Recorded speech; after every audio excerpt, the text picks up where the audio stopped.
Okay, thank you very much. That was very interesting and interactive. Now, storytelling, it's not only when a teacher sits and reads the stories, but it's when the students can also interact. And I really like that there are lots of interesting ideas here that encourage critical thinking, categorizing, and this makes all the even the reading process very active. But now I guess it's the time for me to start speaking, not only popping in from time to time. I also have a presentation for you, ready to start. Yeah? Type in the chat if you're ready to start. Okay, good. It's such an intensive day today.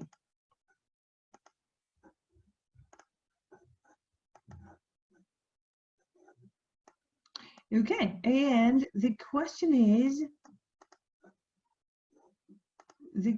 today that we're going to answer together is how to get teens motivated.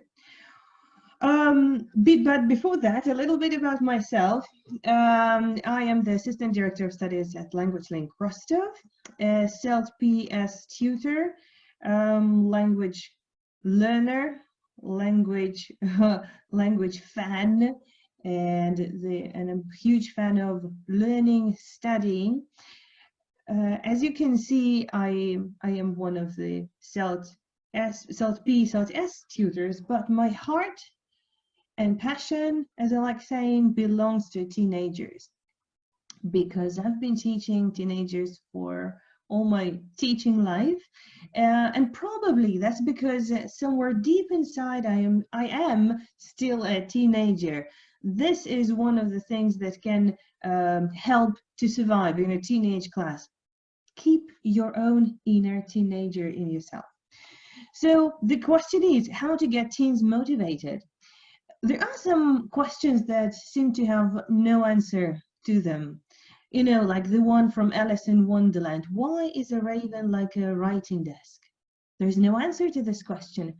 Probably, sometimes there is no even a good answer to the question about the teenager's motivation. But we'll try to have a look at what is happening with the teenagers.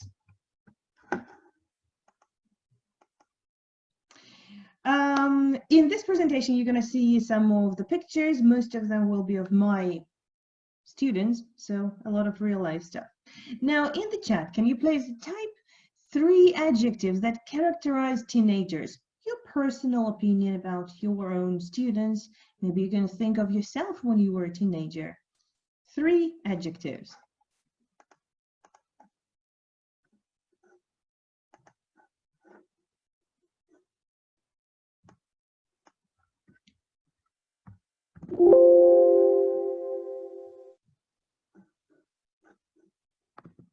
Okay, just a sec. Again, funny, creative.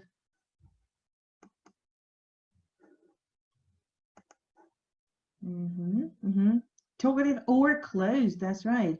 Lazy, closed, curious, sensitive, laid back. Oh yeah, laid back, that's about them. Critical, moody, rebellious, easily distracted, lazy, forced to learn by parents. Okay, this is interesting. This is hardworking, yeah. So the funny thing is that, just a sec, I'm gonna do a little different thing. The funny thing is that most of the teachers have negative impressions of teenagers. Not most, but some of the teachers have negative impressions of teenagers. Some of them are very positive and really open to that. But whatever adjectives you're going to write, sometimes my classroom, to be honest, can look even like that. They're not really motivated. The reasons can be different. They can be tired. We talked about that when we discussed the energizing the classroom. I could try applying these ideas that Alexandra shared with us. A lot depends on classroom management. I could engage them with a bit of storytelling, but still, you see, it's very dark outside. They come to us after school. So of course, what kind of motivation we're going to talk about. And what's more, the poor teenagers are going through a lot of changes. They're going through physical changes in their bodies, social. They're only learning how to interact with their peers, with the adults. Some emotional changes. Of course, you mentioned that they are moody sometimes, and they can be closed. It's difficult to get to them. And of course, cognitive changes that are happening in the brains. So today's agenda is kind of a strange thing. I would call it like, here's a list of the ideas that we're going to talk about. Looks like a strange thing. Don't think that I am all crazy and do not know how to spell correctly, but we're talking about teenagers anyway. The first topic is, I want your brains. Or, what is inside a teenager's brain? Do you have any ideas what's inside their brains? As you can see, these are two famous teenagers. Well, most of my students know them. Most of adult learners know them, and they're constantly fighting, but you never know what is happening there. Maybe they have something like that. A brain of a male adolescent has different things. My favorite one is lame excuses gland. Yeah. Which one is your favorite? Have you ever noticed anything like that in your teens?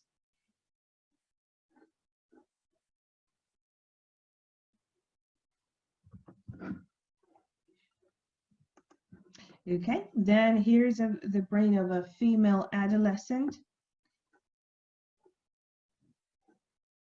Which one is your favorite here? The jealousy center or the listening? The shopping area is huge because we're all interested. We're all interested in shopping. The Brittany center, what could it be? Lots of different things. Of course, teenagers are different, and it depends on maybe the area where they grow up. But you know, the funny thing is that last summer I took part in one interesting training by Dave Spencer in London, where I had a chance to communicate with colleagues from different countries: Brazil, Argentina, Mexico, Italy, and other countries, and even Vietnam. The thing is that teenagers are the same everywhere, absolutely everywhere. I'm trying to open the chat just to see, because it seems to be like, for me, is the same problem. Can I see the chat? So the thing is that a teenage brain is like a Ferrari. It's all brand new, all primed and cool and bright, but it doesn't know where to go. It has never ever been on the roads. So the same thing is happening with the teenagers. They have a nice, fresh-formed brain, but they do not know what to do with all this new thing. Another interesting thing is that teenagers' brains, they are still under construction. The girl's brain reaches its largest physical size around 11 years. For boys, the brain reaches its largest physical size at around the age of 14. Definitely, it doesn't mean that the girls are smarter than the boys. In fact, the size of the brain doesn't mean anything. You'll remember the famous scientist Albert Einstein. His brain was literally small, but he's one of the smartest people ever. What other changes that are happening in the teenage brain? We have to take it into account. The thing is that the brain is developing from back to front. So all the important is, so first they are developing something that is in the back. They're developing the five senses areas, and only later they get the ideas about the decision making, so the responsibility and that stuff. So the idea is they might, when making decisions, teenagers might rely on the part of the brain that is associated with emotions, impulses, aggression, instinctive behavior, something that is developed in them already. And it's a difficult thing actually to be a teenager, because when someone who looks almost like an adult, well, because teenage boys can shave, girls put on makeup, and sometimes they look even older than adults. But in fact, they are not children, they're not adults anymore, somewhere in between. We do not really trust them. And this is very humiliating thing for them. And it's kind of tearing them apart. I would recommend you to read this book about the teenage brain. This is one of my most favorite books ever. As you can see, it's all used up. I read it quite often. It's good not only for teaching teenagers, it's only for, as you can see, for raising adolescents and young adults. So if you have your teenage children, this is a very good book to read. Lots of interesting ideas from a scientist. Another thing is that nowadays teenagers are easily distracted. There's too much temptation for the teens. The phones, like some games, their friends, TikTok, homework, kind of a distractor. If we take into account the school homework and English homework and maybe some dance homework.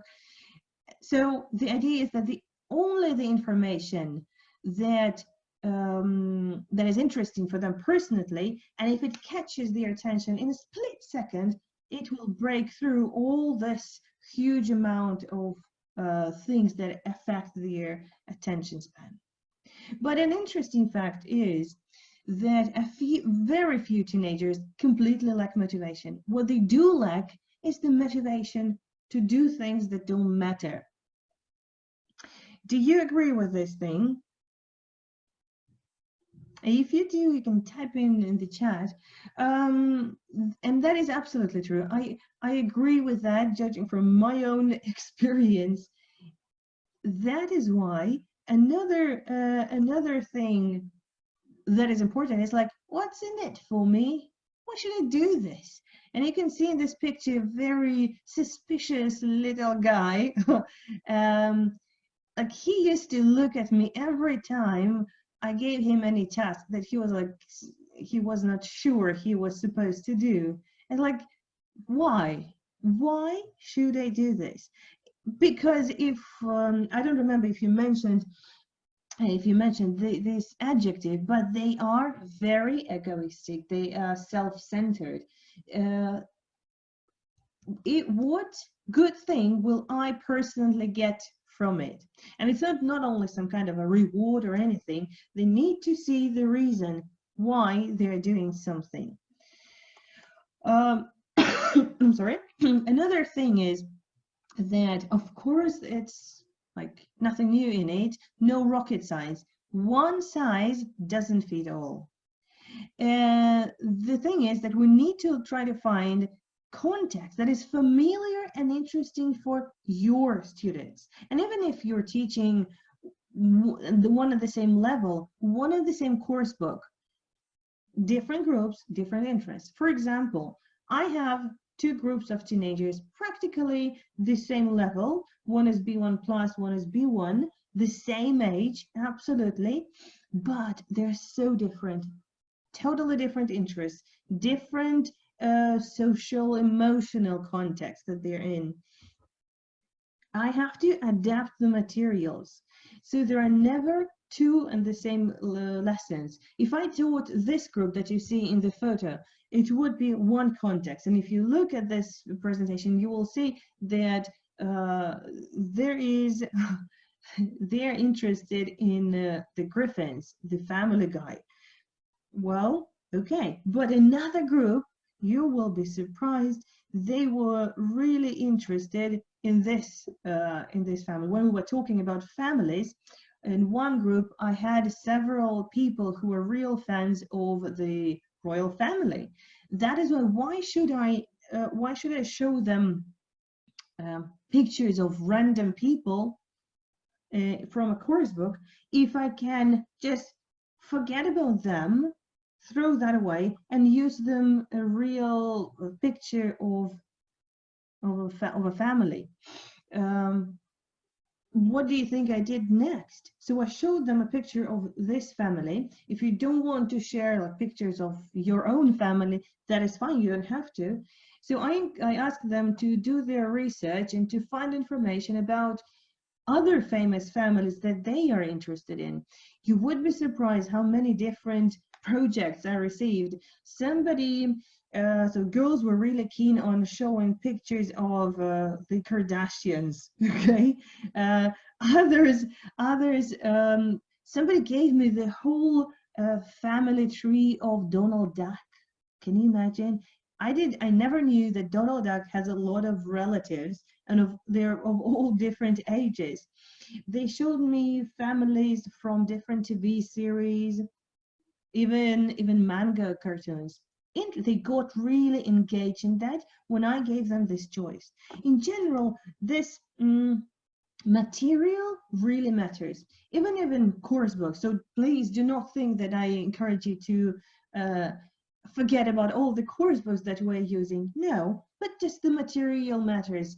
For those who are interested in Sherlock Holmes, only one picture of this from this TV series was very important. And it doesn't matter that the text is not about them. Absolutely. But we can have a lot of interesting discussion about them. We can adapt the exercise that is in course book so that it could correspond to their own ideas. And I could ask my students to design something on their own. So there's a question: is it a good idea to hand responsibility over to the students? This is how I imagine responsibility looks like a little cake. And can you see the student is really, really careful about that? Here's the question. What is this responsibility about? Well, responsibility is not only about when I ask them to do their research. It's only in the class when they're not doing the research, when they are working on their own. I'm not working with them here. As you can see, they can work in little clusters and trying to brainstorm some ideas on where to travel, for example, their own ideas. They were really engaged in this type of activity. On the other hand, the other picture where you see people standing and talking, they were actually showing each other the pictures that they picked up and imagine that there were their favorite photos, and they told their stories. So here's the storytelling in action as well, storytelling from the students. Okay. Another way to hand in responsibility to students, I didn't even expect that this would get them interested. What do you think was the topic here? What do you think the student is telling about? So what type of lesson? If you remember Victoria's yesterday's presentation about the types of lessons, what type of lesson is it? Type in the chat.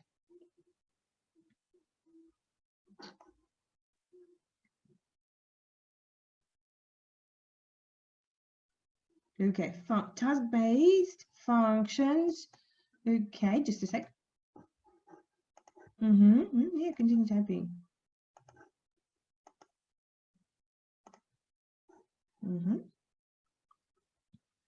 Famous place, how to get somewhere. I'm just looking at, just don't think that I'm looking somewhere. Here's the chat on my phone. Yeah, famous places in the city. But in fact, that was a grammar lesson we were studying used to. As you can see, my student, she found the pictures of Rostov-on-Don, where we are, and she tried to compare how the city looked. It used to be like that, or there didn't used to be a lot of cars, and so on and so on and so on. That she did this research. I just asked them to try to find a creative way to do their research about the city, about themselves. Giving a choice is very important. We live in a very beautiful city, absolutely, and it changed a lot. So many ideas for good lessons, actually. So it is a good idea to hand responsibility over to the students.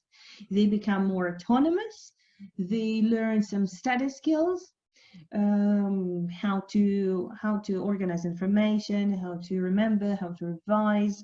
They make decisions as they need to do outside the classroom, and they become more engaged in the learning process and what goes on in our class. So I always do that. Even more, I try to give them a choice of homework. A little later, I will show you how it's organized for us in this online situation that we're in. Well, I cannot say just if it looks like that there it always works like magic. No, with teenagers, you will never have anything smooth all the time. Sometimes we get on the bumpy roads. Speaking about the responsibility as well, and giving them a choice, we voted for a class mascot. Everybody brought their favorite toys, including me. This yellow little thingy is my favorite toy. We told stories and why these toys are special for us. We kind of pitched our stories to become a class mascot, and then the winner had to take care of the winning toy. Which toy do you think won? Which one looks like you've just seen the class, those who were sitting in clusters, giving presentations. Which do you think is a typical teenager mascot? Type in the chat. A chimp, zabivaka, a pug, the white one, the pug. Okay. Yeah, this was the bug. Okay. Yeah. Well, could be if we think that teenagers are nice, but actually no, that was the Zdun thing. I don't remember the original name because it has a very complicated name. Yeah, the gray one, the lazy, sad thing. They decided that it's the best personification of the group. And what they had to do, they had to post about it. So one person, we had one person who is responsible for the Zdun, and during the week they had to post the stories. They had to post the stories about it on Instagram.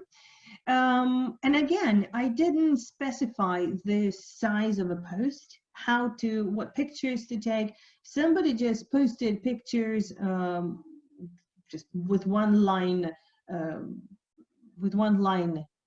under it. That's it, simple picture.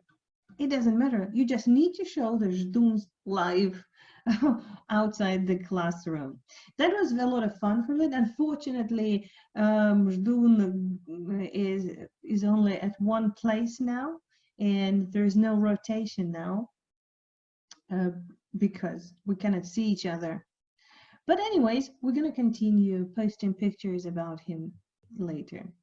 Then the challenge. it's even not just the challenge, it's hashtag challenge. You know that there are different challenges on TikTok, and TikTok is hugely popular with teenagers now. It's even more popular than Instagram. There are different challenges that we tried to use. I cannot say that everything worked well, but still, while I was preparing for this presentation, I got really hooked on TikTok. Just no judging, please. But I really like this idea now. Let's practice now. Can I ask you, like, just try to practice.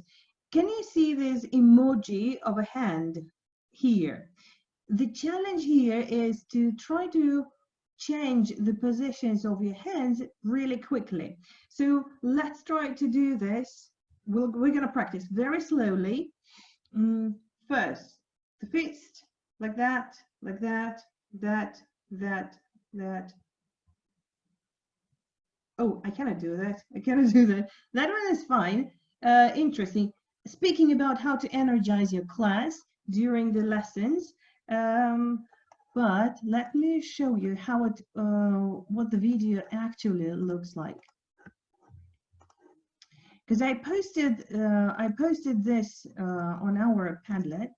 Yulia told you that I'm going to use this. This is how our Padlet looks like. It develops brain, really, and you can do it faster with two hands.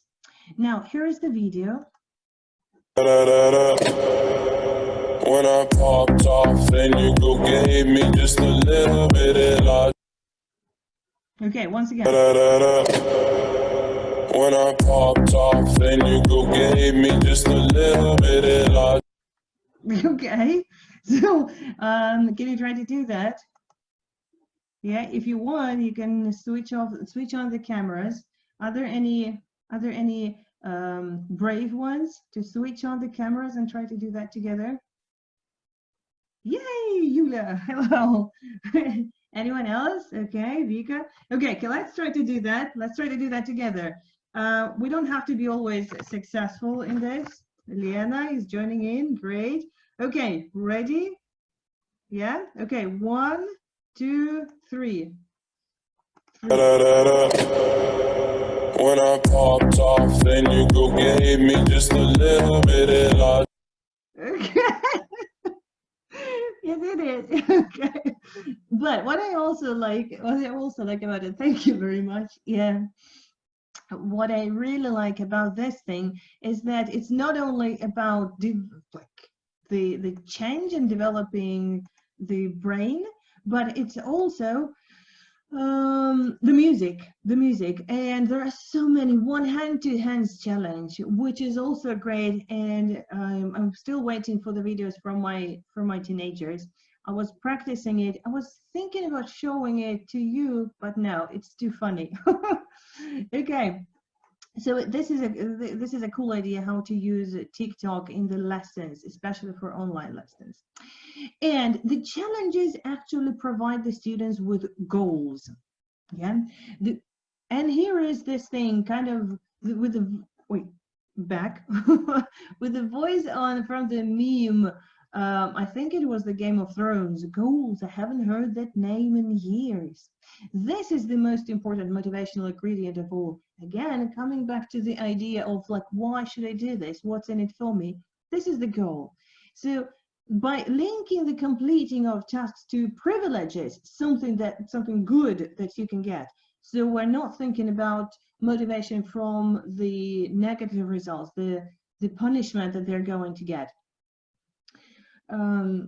So they need to see their goals. How do we work on that?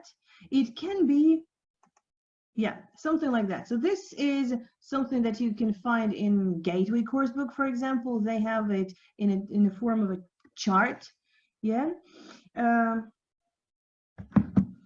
Here we have the chart things, like in a list in month. We had this ugly scribble is my thing. That's what we did with my yoga students on our very first meeting of the year. we thought about the final aim and the good thing that she did about like the level, the real life thing that she knows about English. So she spoke English in Prague during her summer holidays, and then what exactly she can do. This is only what I draw for her on the board, and then she adapted it and made it look nicer at home. Again, maybe adding some ideas later. I'm gonna talk about Instagram and TikTok a little bit later. So here is the idea. So once with some of my colleagues, we had this discussion about stickers, stamps, and money, because my teenagers, they really get the stickers and stamps. Don't think that it's only for babies. They really like it, and they always remind me, okay, how many stickers do I get today, and how we're gonna get them. What do you think? Do stickers and stamps kill the intrinsic motivation? The idea is that some people think that they will do it only for the stamps. What do you think? While you are typing and thinking about that, I'm going to show you this thing. Actually, for my teenagers, it doesn't kill their motivation at all. Yeah, but they will do it anyway. Yeah, they have no choice, actually. Yeah, but what I did, we're coming to another topic. Let me speak. No. It's let me speak from my heart. As another popular meme. Every opinion matters in a teenage classroom. What we did, we discussed the idea of the bonuses, what good things they can get, and everything came from them, all their ideas. I didn't want to include number 4, no homework, but as you can see, it's very expensive. So we have our own currency rate, how to exchange the stickers and the stamps. Again, for homework, if it's done, good. But if it's done successfully, you get even more. Then participation in the lesson is okay, it's good. But if you're thinking outside the box, wow, you get even more. So you can get 5 stamps for today. And again, as you can see, there are classroom rules that we have in our classroom, some useful phrases. So here it is, I accept their ideas, everything that they want to get, and they decide how it's going to work. I can only be the manager here and maybe to change something into the side where I want them to get. So again, every opinion matters. Those teenagers are seeking to establish themselves as their own person, independent from adults. As I told you, they are one of the groups that are undervalued. Maybe we do not take them seriously quite often. Give your teenager a say in what and how the things are done. So here is what we organized in some of my groups. This was one of our old Padlet. 2 years ago we had it. So here they posted their own ideas, they posted their videos, they commented on each other's work, and you see it's all in sections. And after that, we can treat the students. For example, with one group, it's okay to have sometimes a pizza party, to drink some juice or tea together, but again, of course, speaking English during that, so like to get read of the plan sometimes. And I treat them also with the choice of TV series. So if the person who has a lot more stickers and stamps can have a chance to choose a TV series for us to watch. So they choose a TV series, and the chapter in this TV series or an episode, and then we watch that. Everyone watches the episode at home of course in English. And after that, the one who was in charge of the choice chooses the moment in the episode that he or she wants us to watch together, about 3 minutes, not longer, and then they also pick up some interesting language. So the one who actually is choosing the TV series, they enjoy it a lot, really, and they enjoy the responsibility of the choice. They enjoy responsibility of picking the moment that they personally find important for themselves, and they really like the moment that they choose the language, not me. I can only ask them some questions. That is interesting, and I was really surprised how well they start thinking, looking for some connections between different TV series, trying to remember something that they actually watched earlier. Another thing is, and if you look in this group, this is the one that I kind of struggle with, because they are closed. They are literally very different from the previous group, and the hardest thing for me is to get them speaking, because they are terribly afraid to be a loser, to make a mistake, to sound stupid. And this is another idea that is interesting.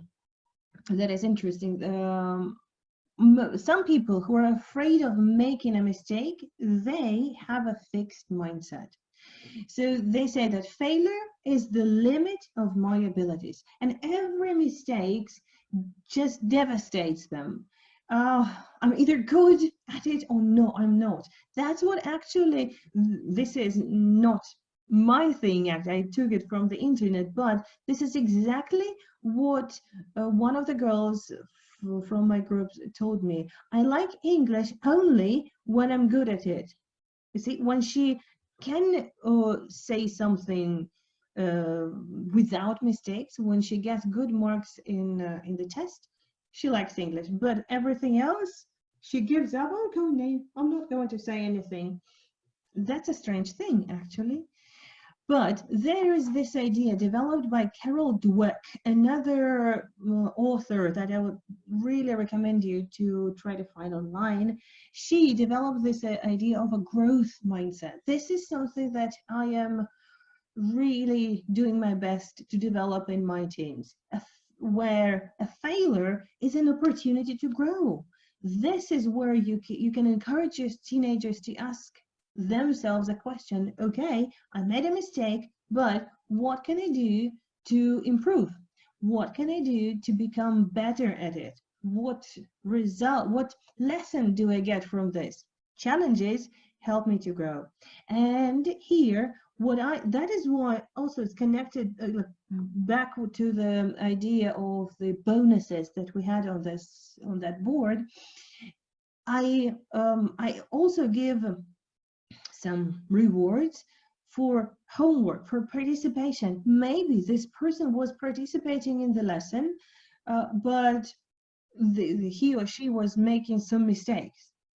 But I really appreciate the effort. That is why I can give some reward for that. It's not only the best result that gets the reward, it's also the time that you spend in it. That is important. I like to try new things. I am inspired by the success of others. It's not when you get jealous. These are important things. I would like to maybe print this and put them in my class when we get back to real life. And here it is. I am not a loser. This is something that something that happened to one of my teenagers. We were practicing this public speaking thing. We watched a video on how to be a good public speaker, what to do, how to say, how to behave, keep eye contact, do not touch your clothes, don't speak fast. This boy, he was brave to be the only one to give his speech in class, in front of everyone. And he failed. Like literally, he failed all the all the points that we discussed. He did everything that he was not supposed to, but he didn't give up, and he recorded a video of himself at home. Well, of course, I can suppose that there were several tries. He edited the video. It doesn't matter. And what is more important, and this is also a step outside comfort zone for a teenager, he posted that on our Padlet for everyone to see, for everyone to comment on that. That's a huge thing. By the way, if you look at the pictures over here, I also used to my classroom management rules used to look like keep calm posters.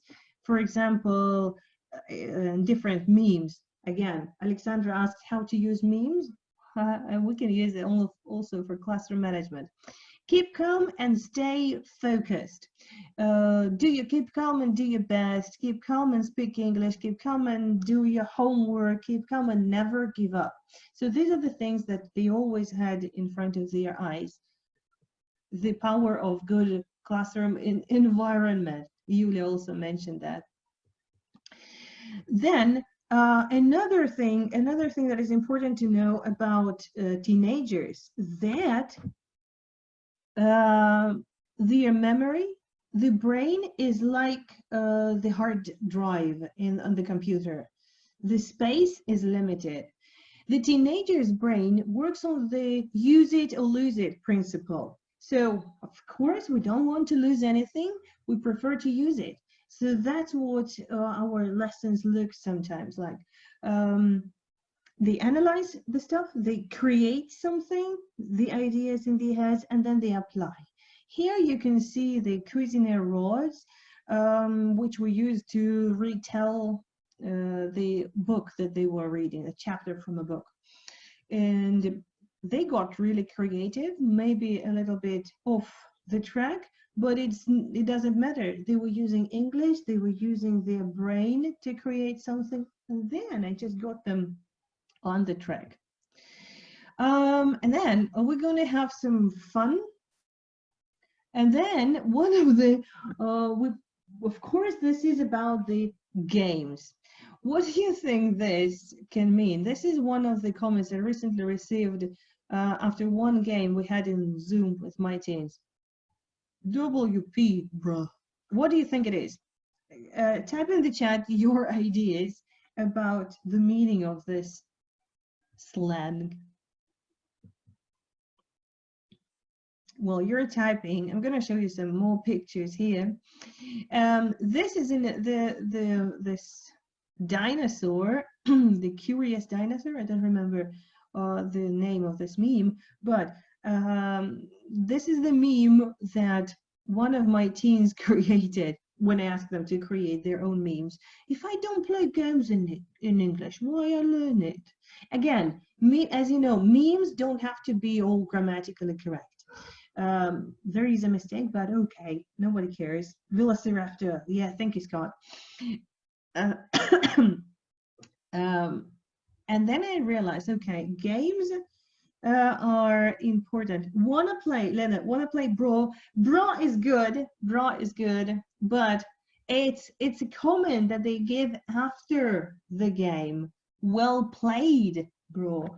Like when we had the competition, easy competition, when they had to ask quiz-like questions to each other. And they really liked that. They sent me different smileys to the chat. Or if you're in offline class, you can use the Imaginarium cards for competing, for storytelling, expressing their associations. Or there are a lot of cards like that online. You can just try to find the websites for that. Yeah, look, so close. Almost nailed it. That was a good example from one lesson. With this group of teens and preteens, we had a problem. The topic in the class was in the course book was not interesting for them. Okay, forget about that. And we decided to invent the design of their own T-shirts. Yeah, and they had to present it. It's again that was a lot of fun for them. As you can see, the topic was dealing with stress. Here's another creative idea: how to deal with stress. Make make these the signs for t-shirts. Okay, and fake or real. As you know, the teenagers are really they do not trust anything. Okay, they think that all the things in the course book are fake, and they, to be honest, they do look fake. For example, this is what we had in Go Getter 4, an interesting text about somebody who did 52 jobs in 52 weeks. Of course, when we looked at the title, I asked my teens, do you think it's real? Is it even possible to have 52 jobs in 52 weeks? The answer was, no, not really. It's not possible, actually. Okay, what we did, if you don't believe it, go Google it. And we did Google, and we found that there is a real man, 1 year, and he actually did 52 jobs. Here you can see this man's performance on TED Talks, I think, or whatever he was speaking about. So we watched the video, and again, what it was important for them, they are low B1 level. Actually, they are not teens, but pre-teens. So obviously the authentic speech was difficult for them, but that didn't stop neither me nor them, the group. We decided to watch this video, and what I asked them to do, trying to grade the task but not the material, I asked them just to write out or to remember all the jobs that he did, and then we compared. We compared the real story that this Sean Aiken told us and the one that is told about Jack Miller in Go Getter. That was cool for them. They really enjoyed it. They really enjoyed it. And the same thing, yeah, so Antonina, you mentioned that the same with adults. Absolutely true. Again, one recent example from my experience, we were reading a text with adult learner, pre-intermediate adult. He was actually, we were reading a text about blogs. And he said, okay, whoever reads blogs nowadays, it's not true. So they imagined that. Okay, let's Google it. And we found all the blogs that they will mention, and even more. He got so interested that he did his own research. He picked some articles from the blog that he liked. He told me about that. Making all the possible mistakes, and then after that he even started his own blog on Instagram, and we already have 2 posts from an adult learner. But that adult learner is like a teenager at heart, definitely. So as you can see, motivation of teenagers is actually depends on a lot of things. First of all, we have to take into account their brains, their physical development, and their own interests. Probably this is everything that works. If your teenagers ask you, okay, I'm not really keen on doing speaking about this thing, why don't we change the topic? Why don't we show them that everything is real, everything has its goal? So remember I told you I like Keep Calm posters. I use them for classroom management. Keep calm, it's recap time. So can I ask you to type in the chat some of the ideas, the key principles that you found useful? Formulate your own ideas, and then we'll see what I have prepared for you.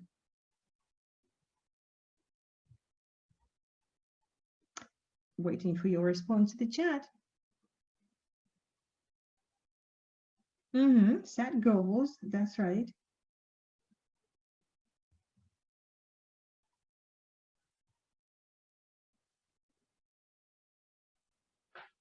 The teenage brain, yes, we have to take into account the state of the teenage brain. Have some mercy on them. They're still under construction.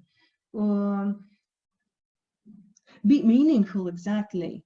Exactly. The meaningfulness of the task is important for them. Why should I do this? Even if I show them, I don't know, TikTok, something that they like, they might find it not really cool, actually. The challenges are motivating, exactly. Even more, it's not only for teenagers. My 5-year-old daughter, she really likes challenges. Let's try to have they said the challenge. Just recently, we started a challenge in our kindergarten chat. A challenge to record videos.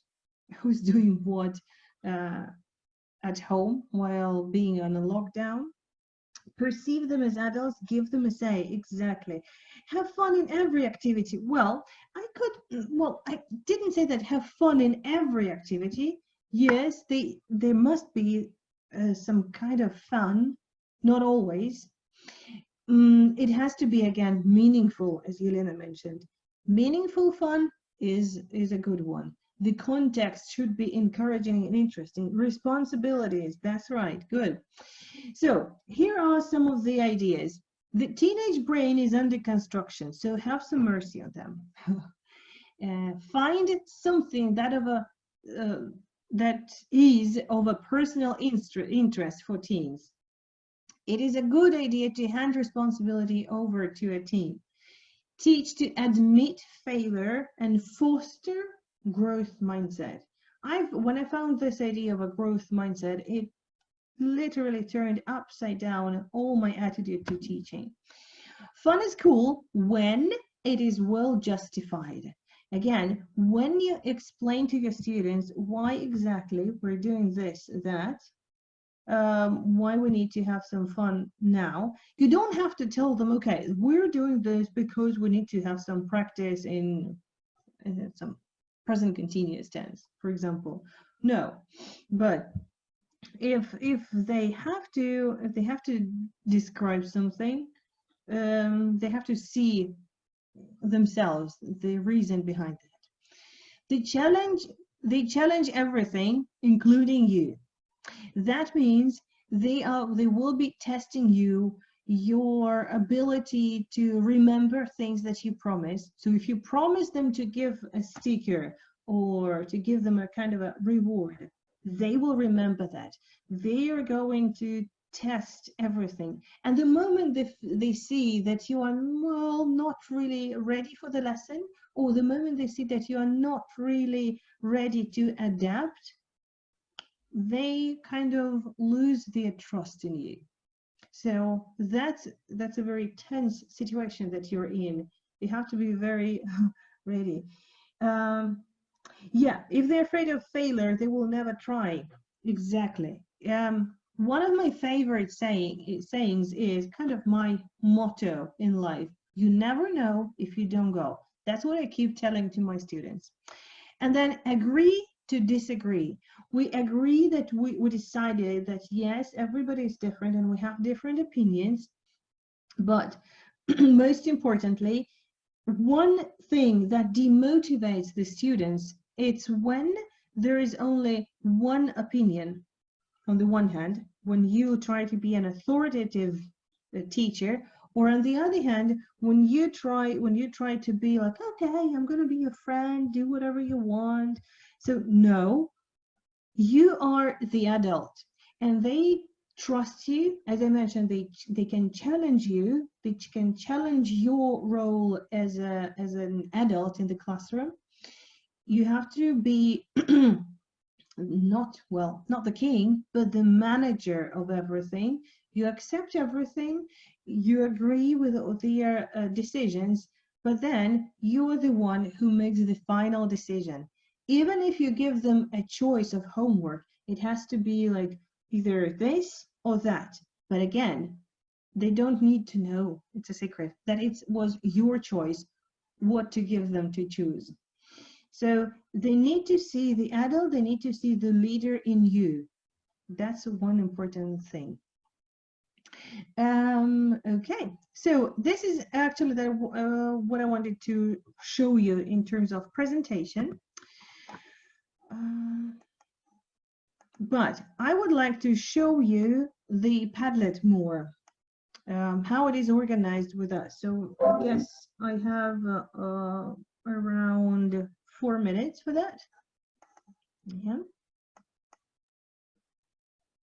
Yeah. So have a look. This was our Padlet. We watched on it. And here is what it looks like. What can we do here? We have a special part on the awesome videos. They watch the video, and how can I check that they are actually watching the video at home? Oh, can you see this presentation, right? No, not presentation, the Padlet. Can you see? Just double checking. Don't want to mess up. Yeah, good, thank you. And they leave the comments, and I think it is important, sorry, I think it's important for you also to show them. After we watch this video, by the way, I really recommend you to watch this video, Metcuts, try something new for 30 days. And we brainstormed our ideas, and imagine how cool it was when one of the guys, he wanted to learn to pull up. He texted me, can you imagine? I did learn to pull up, so I completed my challenge. Yay, that's good. So here is homework. You see, like sometimes I give them homework that is a must and also important, but okay, you can do it later. So I teach them to prioritize and give them a job, because now they are really, really snowed down under lots of homework from school. They're doing like double job nowadays. Then the hand challenge, I posted that. I got 1 like, but not a lot of response. But I am going to use a lot of TikTok videos. For example, there are some videos that can get them physical, some energizers in class. Others can ask them to make a choice to complete something. Then here, everyone has their own. Daniel is still very, okay, he is not really willing to share his ideas, but he sends me everything to my email, to Instagram direct messages, and there's another bad student, that is me, who hasn't posted anything yet. But what they do, they posted on Vocaroo. This is a very good website that we're using to record our messages. Kind of WhatsApp audio messages are not really a good idea, I think. We don't want to get too personal with them. You know, there must be some borders. But Vocaroo is good. They recorded their speech. Exercise 7, Unit 6, Development Speaking. What can you see in the picture? I see 3 girls. One girl has got blonde, and so on and so on and so on. So they posted the audios, and whenever they are ready, they're going to comment. And so we didn't leave comments, but we discussed each other audios in class. Then the essay, it's kind of difficult for me to read the photos if they send me their essays in photos. So I asked them to type, which is also, I believe, a very life skill, a very good, useful life skill that they are using. Yeah, typing is something that they have to be able to do. And here it is. Okay, would you like to see the video of that guy who recorded the video at home after the failure? Because I also have it here on another video. Here we had some Halloween scary stories over here. So I found this. Speaking about storytelling, story writing, I found this picture. Wake up and everything feels wrong. It's too quiet outside. I look out the window, and your feedback matters, and they started to post their stories in whatever formats, and they left comments to that. Here, as you can see, then they got so excited that they started posting some funny videos.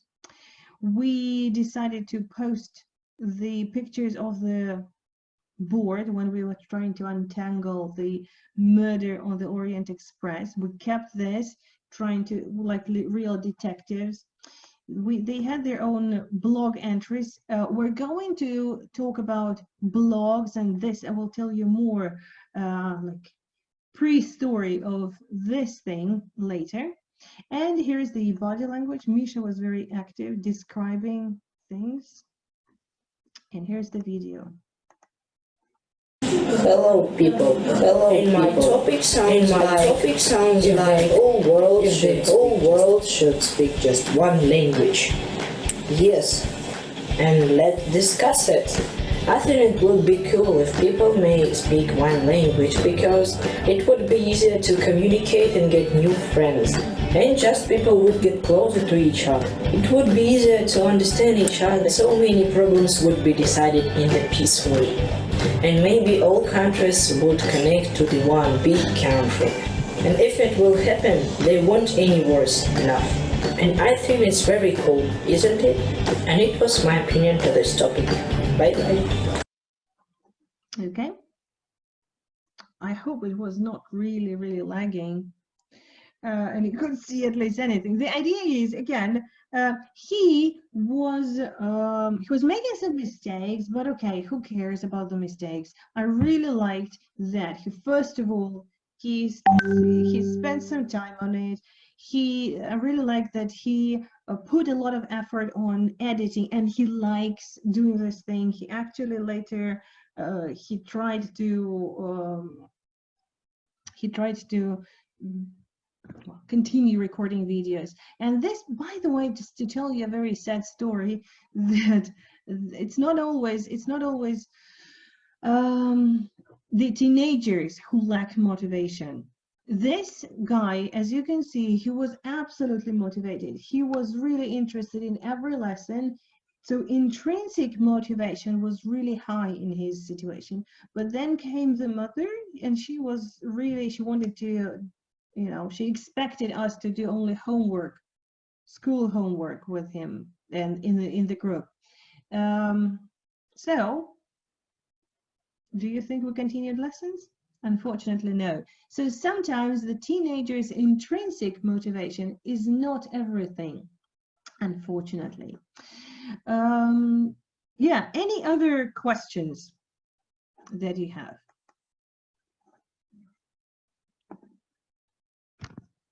Maybe you would like to comment on something. So you asked me, just let me look at the chat once again. There were some there was a question about the books. Yeah. Can you advise us some more activities with Instagram and TikTok? Well, here, as for Instagram and TikTok, everything depends on your motivation, your ideas, and how well you know your students. You can ask them what they would like to do, but I usually recommend them to find a blog that they write, post a picture. There is, on YouTube, there is a famous show called Comment Out. It's when two people, celebrities, they get a task. So it's like Truth or Dare, in a way, adaptation of that. And they have to either comment or leave a stupid comment on some other celebrities' account, or otherwise they will have to do a very strange challenge. And that's what we also do. They have to comment on some celebrities' blogs, and if they receive responses to that, they get really excited. Like, very seldom they do receive responses, but still, stepping out of the comfort zone leaving a comment for everyone, for all the world to see, that's a huge step for them. And the same thing is with leaving your review on an app that you're using. If they open App Store or Google Play Market, they had to leave their responses in English, of course. And then I show them that there are lots of people from India, from some Arab countries, and many others, that they do make mistakes, but still they type their comments. And otherwise, again, if you never know if you don't go. Yelena, if my students do not use apps, for example, my teens likes to present books, very good. They can do it. We can go low tech. If it's possible, we can go do this. Just to be honest, in my Zoom classes, I do not really use a lot of, online things like maybe Miro or Kami, any other cool things that are useful, but technology can fail us. So our best resource is ourselves. So we talk a lot. That's why I listed a lot of their ideas. That's how we learn grammar, not only spending a lot of time on rules, but we discuss that. Yeah, so the presenting books, very good. We have to encourage them to read a lot. Well, this is everything that I wanted to say, and I'm absolutely sure this is high time for me to finish. If you do not have any questions, good. I'll see you later in some time. Yuliana Nikolaevna, are you ready? Yay, welcome back. So we will be just changing roles in time. So the floor is yours. I am as you. Let's have a break. Would you like to have a break? Wait a sec. Yeah. Okay. So yeah. Here we go. Yuliana Nikolaevna, you are the admin now. Okay. Good. Hey. See you later. See you. All right.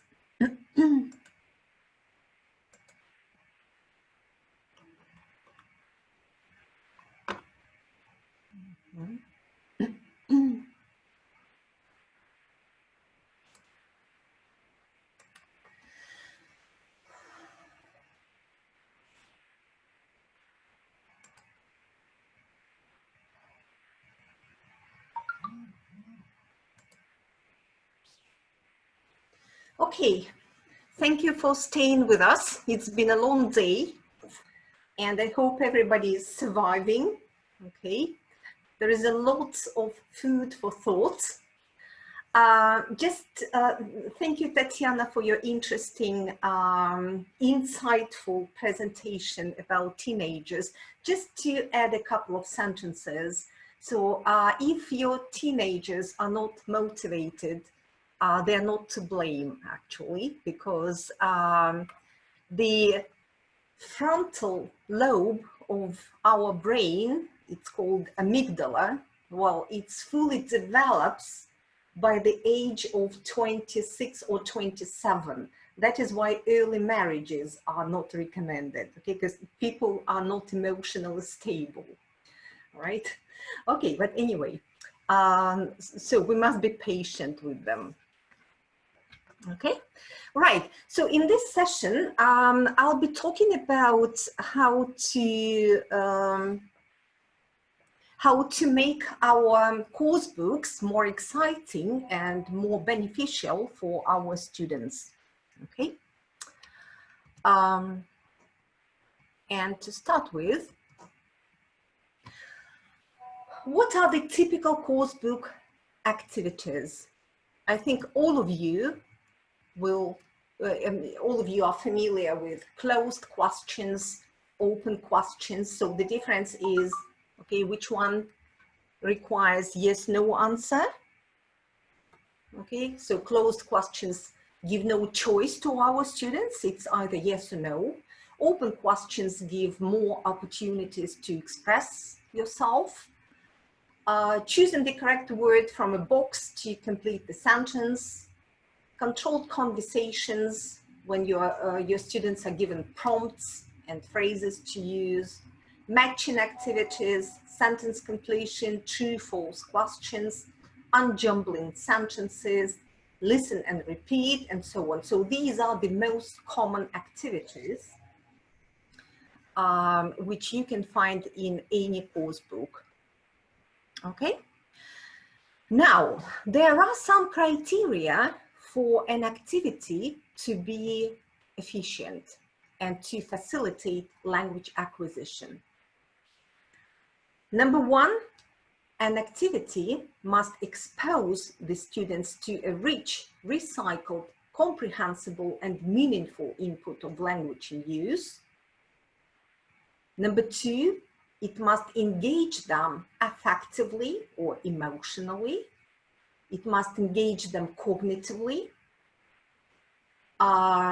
It should pay attention to not only form, but not only meaning, but also form. So during the activity, so there must be meaningful pronunciation focus during an activity.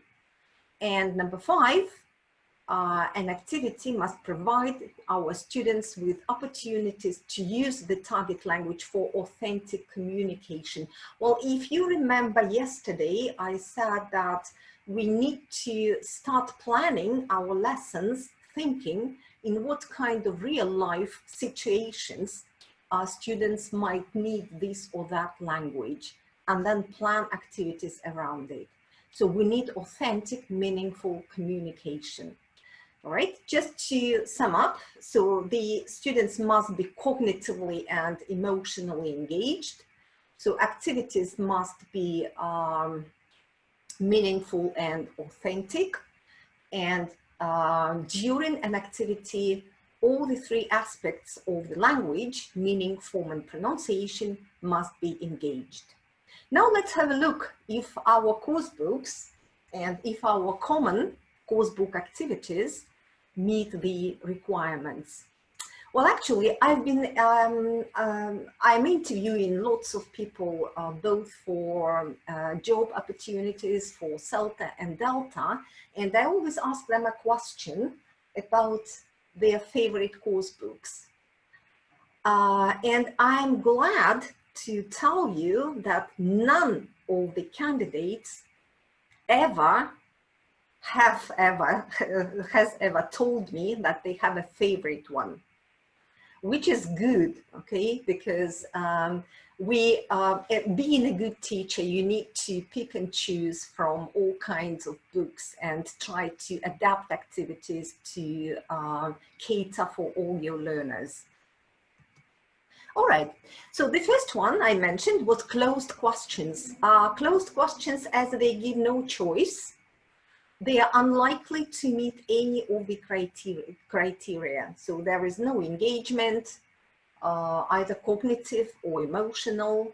There is no authenticity. There is no meaningfulness, all right?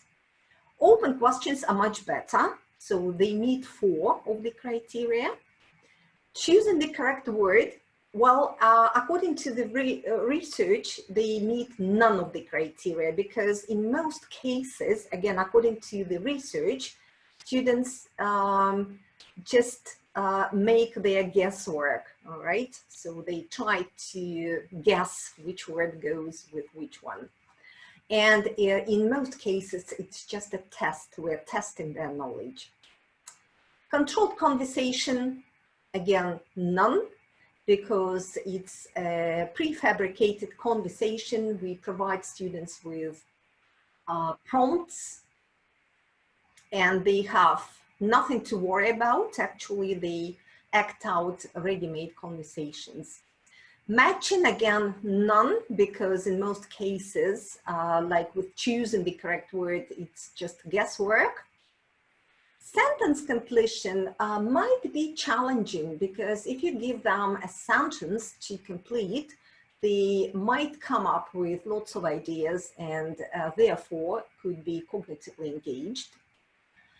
Unjumbling sentences can also be cognitively engaging because it can stimulate discussion, especially if you put students into pairs or groups, right? Now let's have a look how we can improve the activities to make them more beneficial for our students. So this is a typical activity, closed question. There is a short text. Bob went to work in his car from Monday to Friday, and his wife, Mary, used the car at weekends. There is a closed question. Who went to work in his car from Monday to Friday? Easy. The answer is liftable from the text, right? How can we make it more challenging for our students? We can ask them the following questions. Who drove to the city 5 times a week? How do you know? Do you think it's a good idea to drive into the city center? Find someone with a different answer from you and try to persuade them that you are right.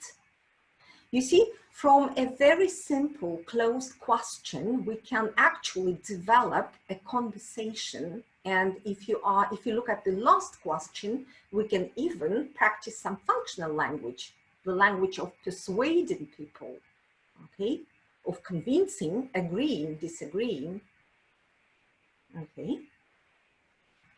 All right. Open questions, like I said, they need most of the criteria to be a good, efficient activity, beneficial for the students. But again, we can improve them to provoke more authentic communication. For example, a text reports a tourist's amazement at how late at night everybody eats and how discos stay open all night. And the question is, which country do you think this is? This is a nice question and it provokes a lot of discussion, and actually you can practice the language of making deductions. Yeah, it must be, it can't be, it might be, could be, all right? But you can also improve it a little bit, right? Tell your partner which country you think this is and why. Discuss with your partner whether you would like to live in this country or not. Okay, so extend it a little bit further, okay, to provoke more discussion, okay, to make it more real life, okay. Right, choosing the correct word. A familiar task. Yes, students are given, for example, 5 sentences and are asked to fill in the gaps by selecting the correct word from the box. The sentences in this case are usually not connected, and the activity is just a test of students' knowledge. And like I said, in most cases, it's just guesswork. You know, most students will do it like crossing out. Okay, I have used this. Okay, what's left? Okay, this one is left. Then it must go with this word, right? Okay, how can we improve it? For each sentence, choose a word from the box that does not make sense in that sentence. Get your students to notice how sentences do not make sense. This is really, really important. Then add an extra sentence so that your chosen word does make sense. Okay, don't worry, I'm going to demonstrate it, okay? And when they have finished, they could combine all their sentences into a story. Okay, if you put them in groups again, you could organize a competition whose story is more interesting and so on. For example, this is an activity. And the first sentence, I had to send my main course back because it was, for example, if you choose a word which doesn't make sense, because it was rude. Okay. Then ask your students to make as a meaningful sentence using the same word rude. Okay? Because the waiter was rude. Okay. So, and then you go through all the sentences. So actually, instead of one sentence, you have two, right? The students notice the gap where the sentence is meaningful or not, okay? They are cognitively engaged here, right? And then they can combine all the sentences into a story. For example, my bad experience in a restaurant, or how I complained to the manager in a restaurant, and so on. Okay.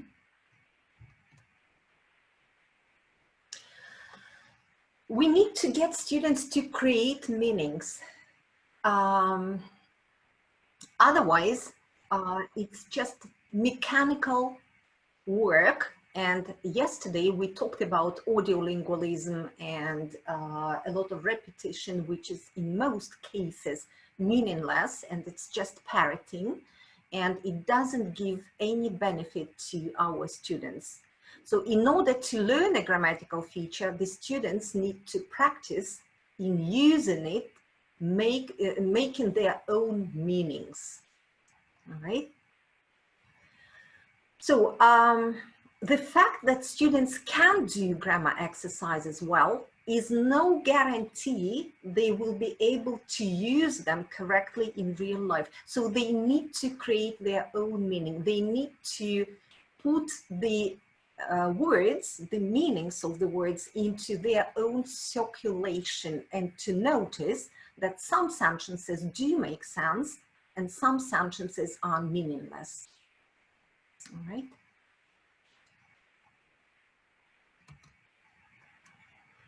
Okay, controlled conversations. So we practice them all the time. Usually they are role plays with some roles for student A, student B. For example, student A, you're a tourist, ask the receptionist to recommend a restaurant for dinner. Use phrases. You see, already here we spoon feed students. We give them something to use instead of engaging them cognitively and thinking of the phrases at their disposal, which they might use in this or that situation. Student B, you are a receptionist. Suggest some different types of restaurants for the tourist. Use phrases like, again, spoon feeding. Okay. Now let's think how to make it more challenging and more engaging for the students. So you can give them the same roles, okay? A tourist looking for a restaurant and a receptionist, okay? But you can add some spice here. A tourist, you are attracted to the hotel receptionist and would like to invite her for dinner. Ask her to recommend you restaurants for dinner, okay? Well, actually, I would take all these phrases away, okay? I would ask, well, like Victoria said yesterday, okay, let's give them a chance to use their own language first. And then if they fail or if they lack some language, okay, we can provide an example and do kind of TBL lesson for this activity, all right? So you added some spice, you spiced up this activity. So a tourist is attracted to the hotel receptionist, and of course, the emotions will be different in this case. The dialogue will not be so dry. And the receptionist, well, actually, she's trying to suggest a restaurant, and she's trying to be pleasant to her guest, but at the same time, she's trying to finish the conversation as soon as she can, because in 10 minutes, she'll be finishing work and her boyfriend is waiting for her at a restaurant for dinner. Okay, so there is some trick in this conversation, all right? And if your students do not know what their roles are, okay, they just know that one of them is a tourist and the other is a receptionist, but there is a twist, okay? So it might provoke a very interesting discussion, okay? One of them will be trying to flirt with the receptionist. The receptionist will be trying to get out of the invitation, but being pleasant at the same time. Again, if you look at this activity, there is a lot of language involved, not only functional language, but also you need to think about the intonation. So phonology is involved again, right?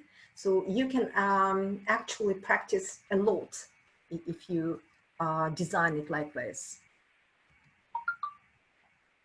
Okay. The way dialogues are performed can be varied and can be done in a more interesting and fun way. For example, you might ask students to act them out fast or slowly, happily or sadly. So there is, I think somebody mentioned yesterday, emotional drill, Antonina, if I'm not mistaken, yeah? You can do it as an emotional drill, yes, you exploiting different emotions. And that's what we actually do in real life. Because what I noticed in my classes, for example, students lack emotions, and whenever you ask them to talk or to do a dialogue, right? They just, they can't express emotions. I usually ask them a question, come on guys, do we talk like that in real life? Do you speak Russian like that? In real life, we smile, yeah, we express our emotions. We use some kind of intonation, all right? We do not sound flat and boring, okay? Why should you do that in English? So try to make their speech more real life, all right? Okay, you can actually change roles. For example, there is a situation or just a short exchange. Where are you going? I'm going away to Canada. This short exchange can be pronounced differently if the conversation is between mother and son, husband and wife, employer and employee. You see, changing the setting, changing the characters will change the whole conversation. You can also give students different roles. For example, a dry dialogue, checking in at a hotel. You can give them roles, but they should keep them secret. The client could be slightly deaf and tend to speak too loudly. A client could be an opera singer and sing the words. The client could be dying to go to the toilet, or they could have a problem with their right eye and keep winking all the time. All right. Again, it spices up a dry dialogue, and the role of the receptionist in this case is to guess the client's state, emotional state. Okay. You will find this activity in a nice book, Fun Class Activities. Okay. All right. Matching activities, usually matching collocations, yes, like verbs with nouns, right? How can we make it more engaging? You can ask your students to use each verb in the box with 5 of the nouns, and then write a separate sentence for each noun, making sure the sentence makes sense. For example, cook the garden. It's a miscollocation, right? but try and get them to write 2 sentences using both. For example, when I'm doing the gardening, I often think about what I'm going to cook for dinner. Okay. Again, it extends communication. It's not just technical matching. Okay. It gets them to think. It gets them to notice miscollocations. Right. And then you can develop the conversation. You can do an interaction. For example, okay, I often cook while I'm talking to people on the phone. Wow, don't you make mistakes? Well, yes, last time, for example, and so on. Okay. Of course, this kind of activity is not for lower level students, but if you start incorporating these twists into your activities from early on, your students will be more creative, will be more ready to use the language creatively. And as we know, if we do not experiment with the language, we never learn a language. We will just do some technical matching, completing, and gap fill activities. Okay, for example, this is, that's what I was talking about, like visit relatives, okay? But if I use visit and a lie-in, my sentence could be, whenever I have a lie-in on Sunday, my friends come to visit me, okay? Again, this is critical thinking. It gets them to think. It gets them to think of real life situations, okay? In which case they would use them in real life. Sentence completion. In most course books, you could find such activities as look at the sentences from listening and try to remember how each sentence ended. Okay, a nice activity, but we can improve it. Okay, they could complete the sentences, listen and check themselves, and then they might think in what kind of situation they might use the same sentences in their lives. For example,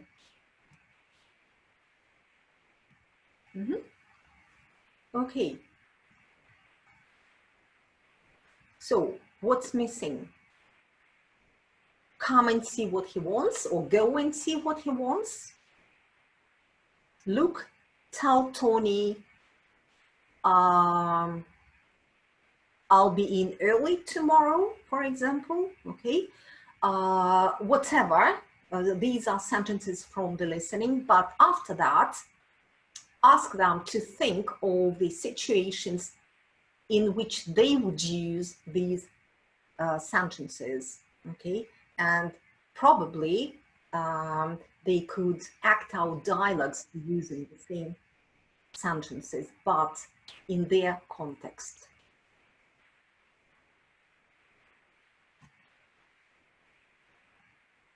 True, false.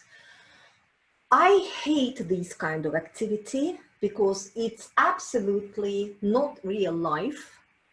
I usually tell my trainees, can you imagine a situation in your life when you have read something or have watched something, and then you sit together with your partner and ask each other true or false? This is a ridiculous situation. Or sometimes they add doesn't say, yeah, okay. So how we can improve it? Actually, you can ask your students to retell the text, making true answers false and vice versa, all right? Another nice activity to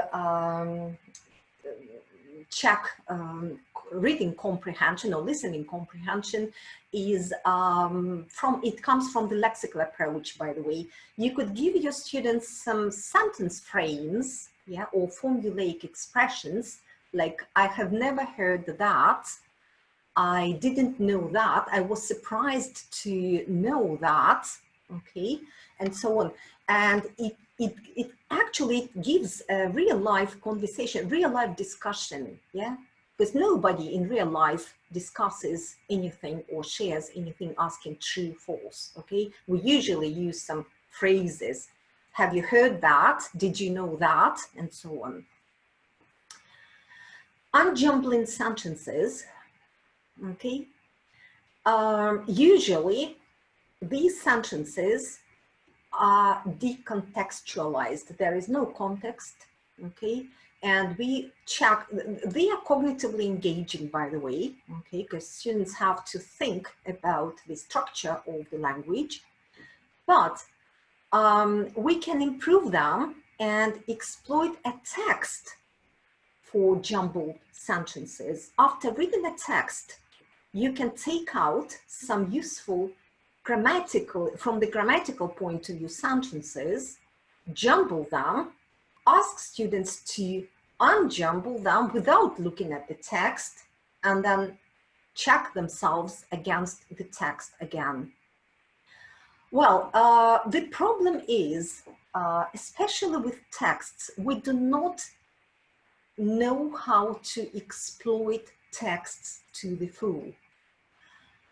Like I say, if you have a text, squeeze it like a lemon. Take the most of it, because texts are the most precious resource in any course book. It's full of grammar. They're full of grammar. They're full of lexes, collocations, chunks, whatever. All right, just exploit them.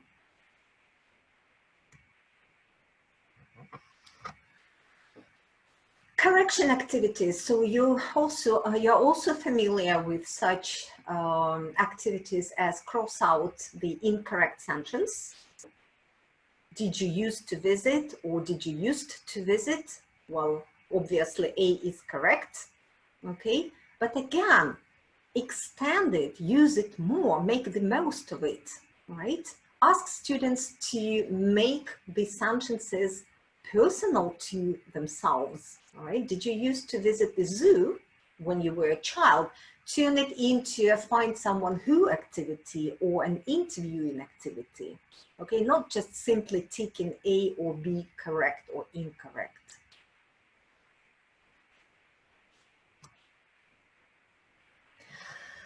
Okay, reading and writing. I was talking a lot about the pre-reading, pre-storytelling activities today, okay? So the same, the pre-reading or pre-writing stage is the most important stage of your reading or writing activity, because the success of any reading or writing will depend on how well your students are prepared for that. Okay, so we can do prediction activities, we can ask students to draw a picture, okay, and then read the first paragraph to check their guesses. We can discuss the message of the story. They can discuss the message of the story with their partner. They can write a diary entry recording their personal response or their personal reaction to the story, but give them a word limit. Okay, for example, 100 words. They can describe the main character with 3 adjectives. Okay, good revision of adjectives, and then ask them to justify their choices, or find someone who has the same adjectives or different adjectives and ask them to explain their choice. You can ask them to imagine themselves as one of the characters. Would you do the same as that character? Give your reasons.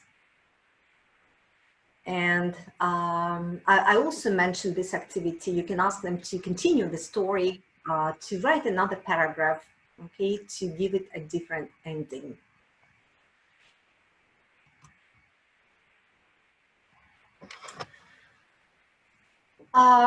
Getting back to yesterday, you can ask your students to summarize the content of the text in L1. Okay. Good for mixed ability classes for weaker learners, for example. Right. By the way, there is a nice activity. It's called bilingual dialogue. So you have 3 students. One student will speak only Russian. The second student will speak only English, and the third one will speak both Russian and English. Okay. And you give a situation, for example, you are a foreigner and you have a problem, you need to see a doctor, but you can't speak English. And then the 3 of them communicate. There's a lot of fun, you see. Usually we give the role of a Russian speaker to weaker students, but surprisingly, with time, weaker students are willing to be English speakers. So it's very motivating. Okay, you can ask your students to think of an alternative title for the text and justify it. Instead of giving them comprehension questions, ask them to write them for themselves, to ask the others. Well, teenagers love this task, okay? They usually start rubbing their hands. Okay, now I'm going to ask some challenging questions for you to answer, right? And this is a very good grammar work, very good grammar practice, okay? Because they practice writing questions. At the same time, they have to reread the text several times to find which questions to ask, okay? That's what I'm talking about when I mean squeeze the text. List 10 words or phrases in the text that you think are essential for understanding the content. This is a very good vocab practice. And by the way, practice shows that different learners will come up with absolutely different words, okay? And then they can explain why they think these words are important. Say which they think is the most important sentence in the text and why, or sentences in the text and why. You could ask them to rewrite the text in a simpler English for a less proficient learner. Just tell them, imagine your friend doesn't know English so well. Could you please simplify the text for him? Okay, a very good, very cognitively engaging activity.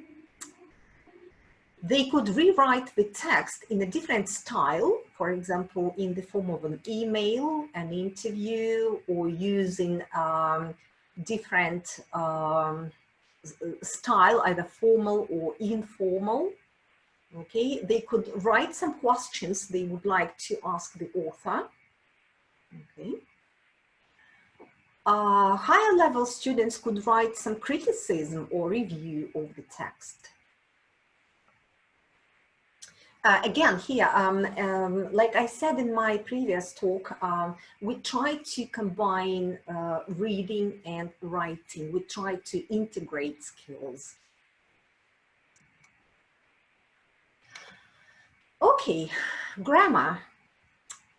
We all know that grammar should be contextualized or visualized, okay, for better retention.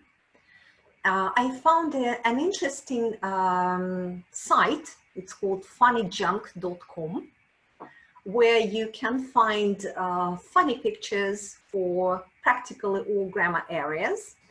And I chose the structure if I was, if I were, okay, and the cartoon, if I was a robot, what would I do? Here you go, okay.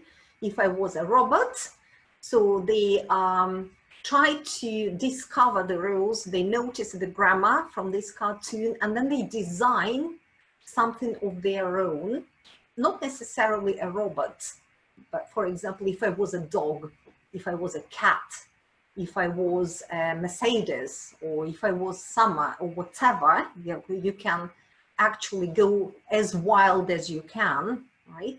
By the way, the wilder you go, the more memorable grammar structures are. Okay. Yeah. Here is an activity from the book Face to Face Elementary. And this activity is for articles. So this is the page from the book. And I found it a little bit boring and tried to improve it. Okay, so first students are supposed to read the joke, right? Then they fill in the gaps with the articles, and then they do some, they choose the articles and do some personalized questions, okay? Now, what I came up with is, so I cut out the pictures first and asked my students to put them in the right order and to make a story. Okay, so they worked in groups and each group had their own story. They had no idea that they were dealing with grammar, by the way. This is the trick. Okay, do not tell them until they are ready to. The second one, I cut out the paragraphs and asked them to match the paragraphs with the pictures. Okay. I will give you 1 minute to read the joke. The last line is missing. Okay. I will tell you once you are done.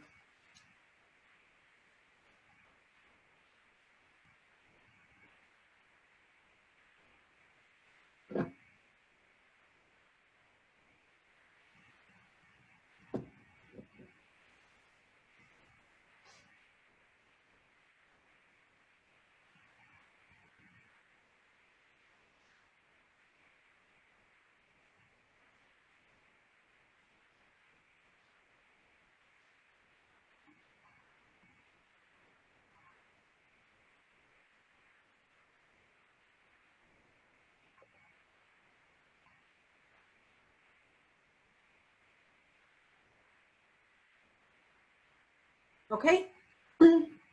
So your dog really liked the film. The old man looked at him and said, yes, it was amazing, but he liked the book more. This is the final line of this joke, right? So the students had a lot of fun. After that,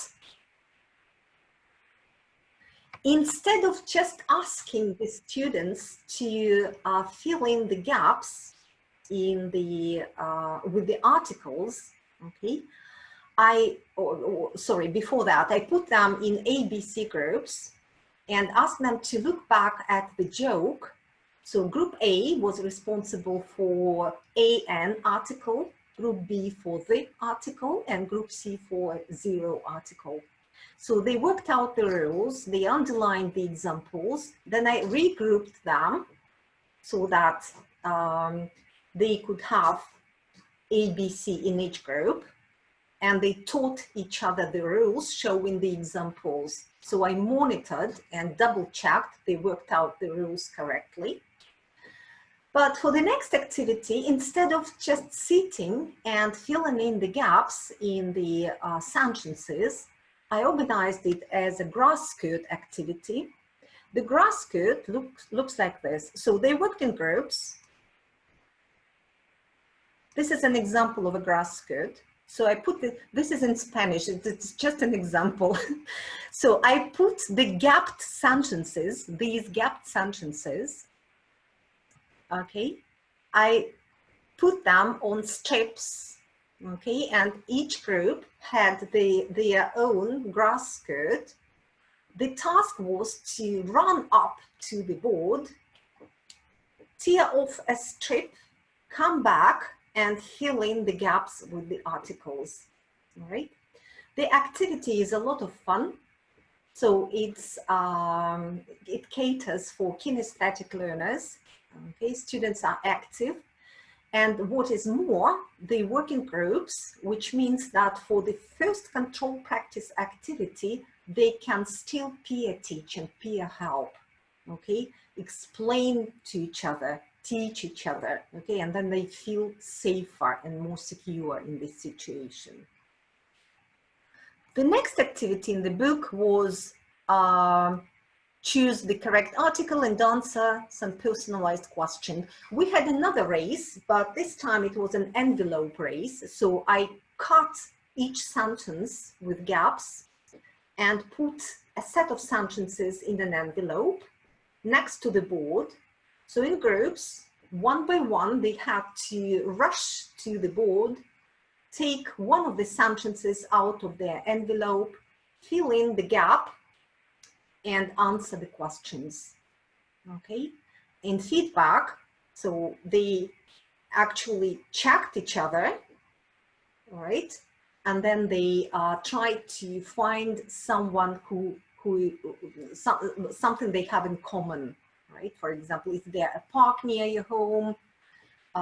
Who has a park near your home, and so on. So the whole page was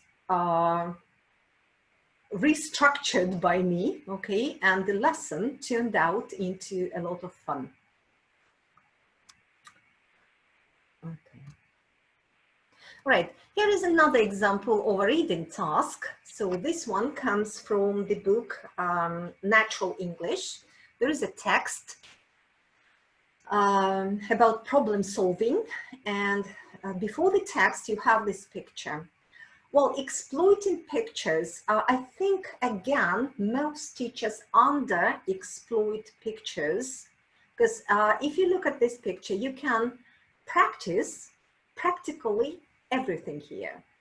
So, describing appearance, speculating about character, okay, using past tenses to talk about their previous life. Yeah, this is the text. Or maybe their plans using going to, okay.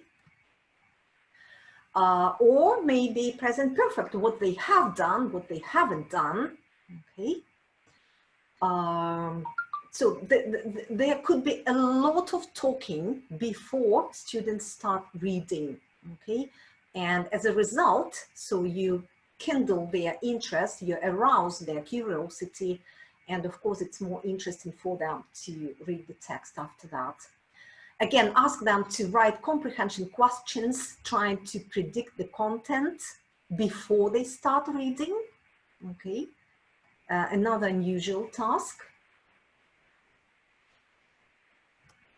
Okay. Instead of just reading a text, you can do a running dictation. So I hope most of you are familiar with this activity. So you put students into groups. I usually put a text outside the classroom, but make sure they're careful, okay, running, okay, not killing each other, not pushing each other. So they choose a secretary, they take turns to run to their texts, remember a portion of that, come back, dictate the text to the secretary, so until they're finished. And after that, so once they have the text ready, so give them the original to compare, correct all the mistakes, and then you can start working on the text. A variation is you can cut your text into strips and put them on the walls around the classroom, but make sure they're not in the logical order. So the first task for the students to do is to walk around the classroom and to copy the sentences, and then they sit together in groups and try to reconstruct the text to make it cohesive and coherent. It's kind of dictogloss, okay? But with a twist. So you do not read the text, they copy the text from the walls.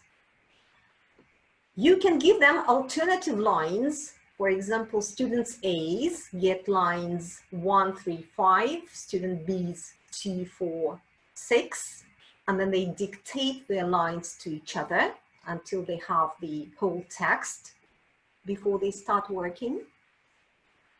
Okay, I mentioned dictogloss. Okay, so for those of you who are not familiar with dictogloss, just a couple of words.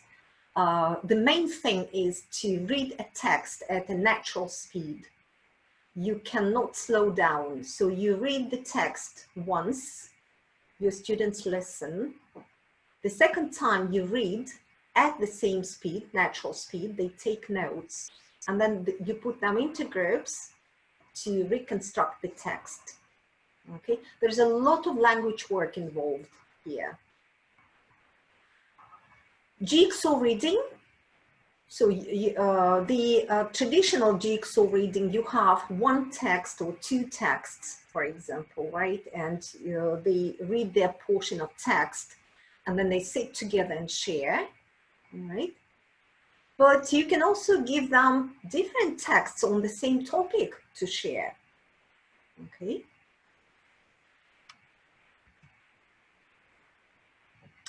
So like I said, if you have a text, use it. You can, after doing some comprehension work, you can further exploit the text for language.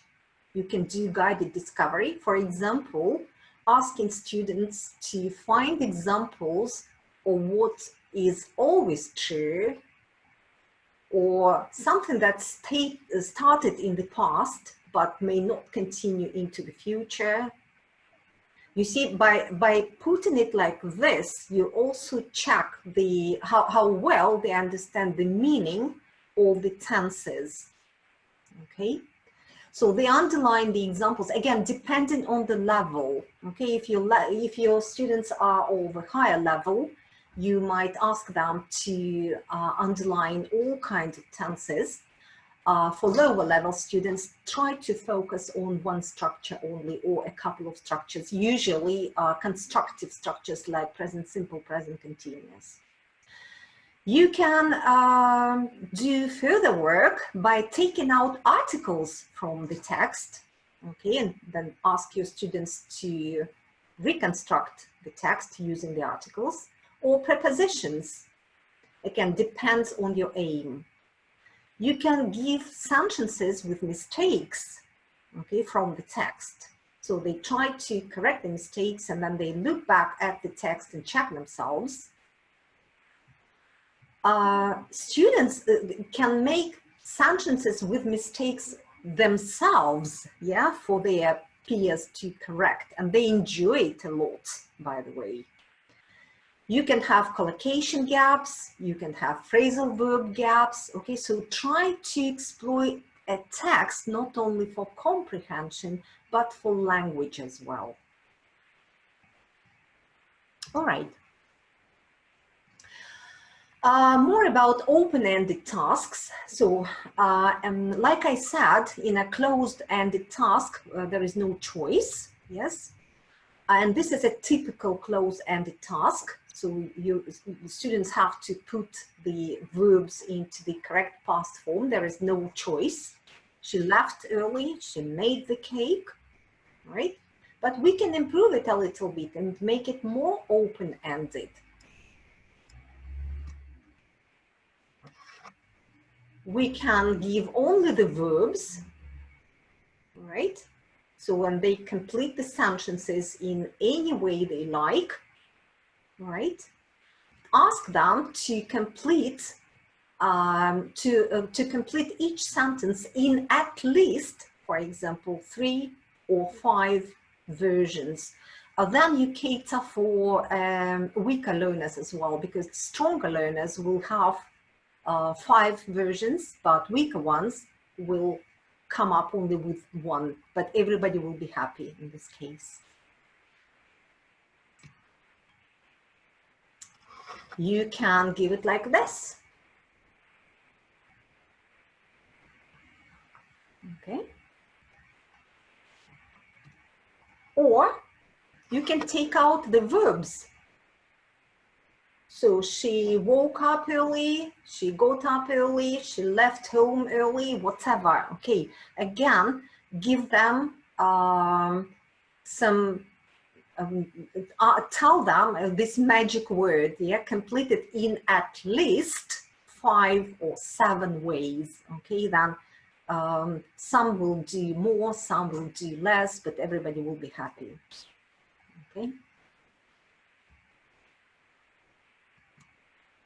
Okay, reverse reading has become very popular nowadays. So in a reverse reading, well, actually, you tell your students, oh, we're going to read a text, but I left it at home, unfortunately. Oh, no text, what shall we do?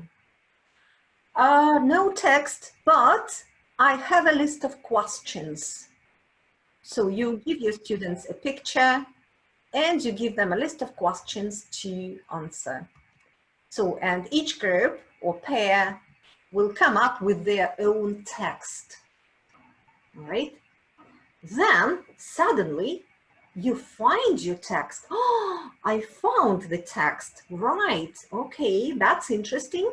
Now let's read the text and compare your version with the original, okay? Again, it adds variety, yeah? It's instead, usually reading activities are boring, okay?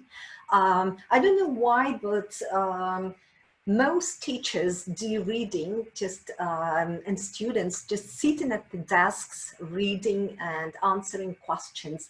If you think about real life, in real life, if you're walking along the street, you usually read something, yeah? So make it, a real life activity, okay? They can read the text.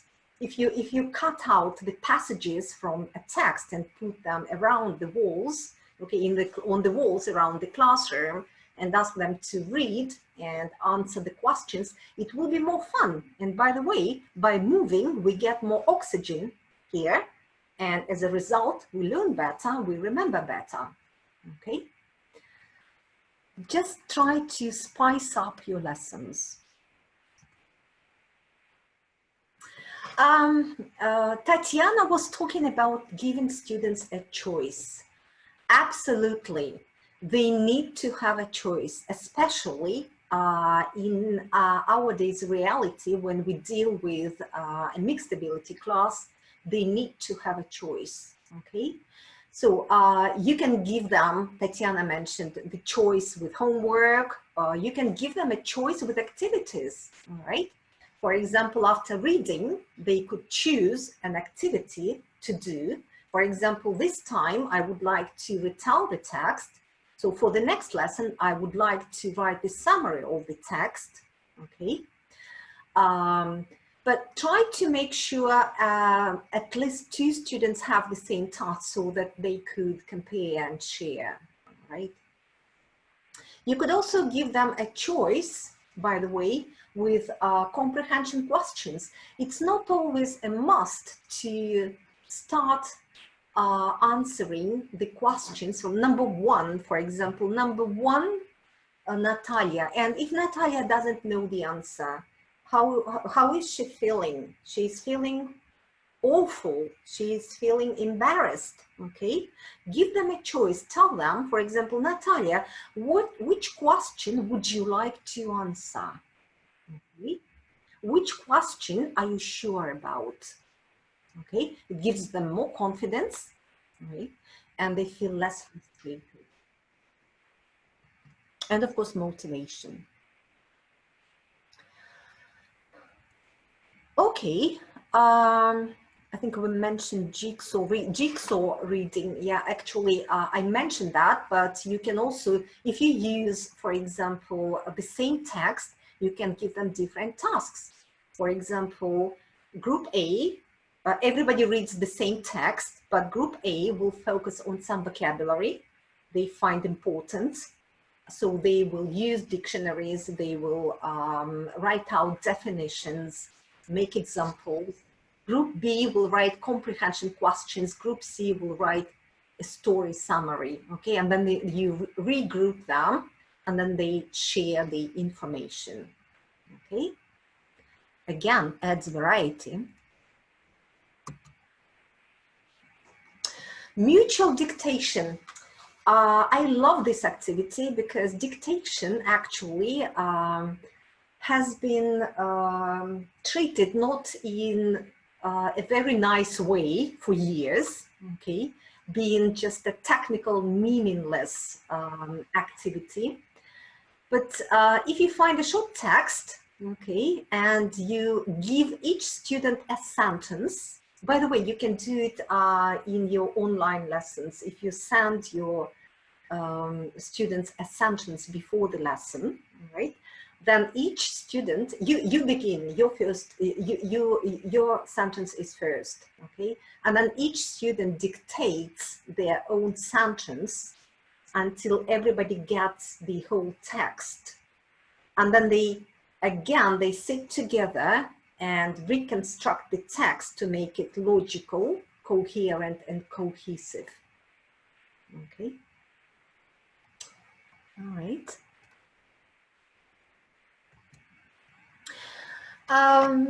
Tatiana mentioned memes, yes, and cartoons, and I also find them very useful, especially for the language of speculations, right?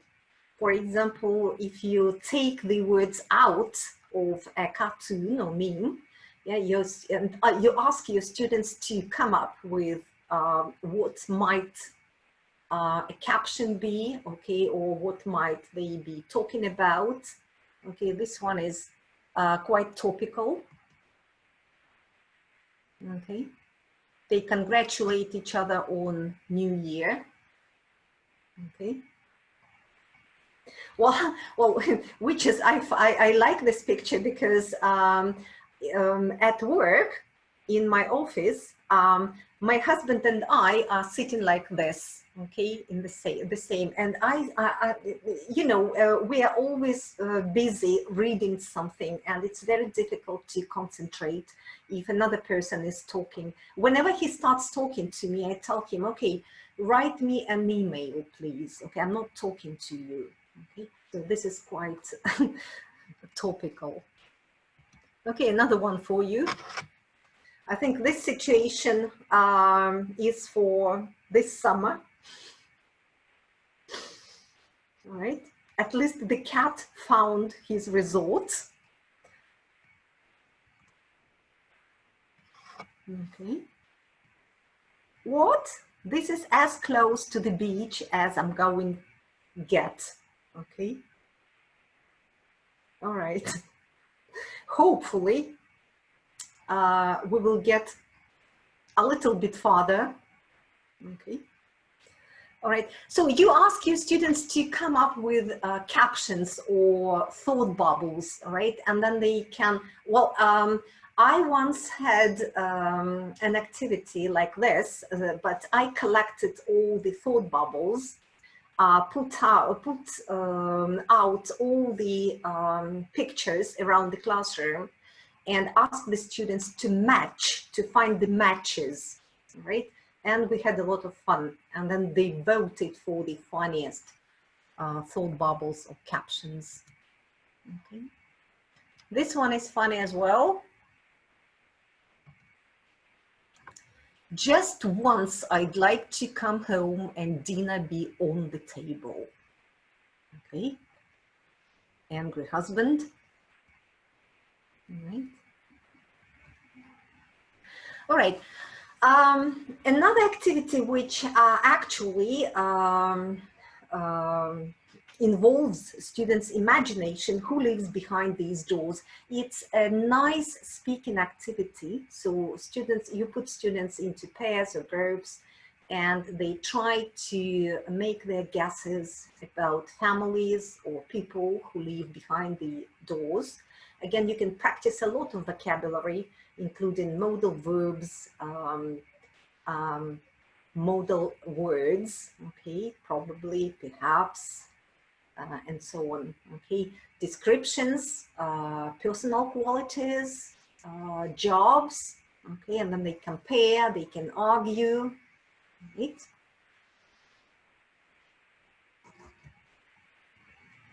Okay, more about thought bubbles.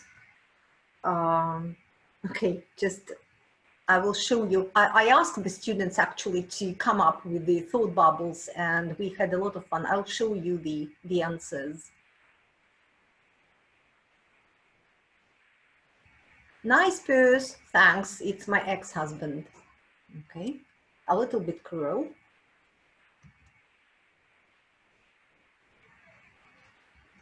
That's right, dear. Our ancestors had tails. Okay.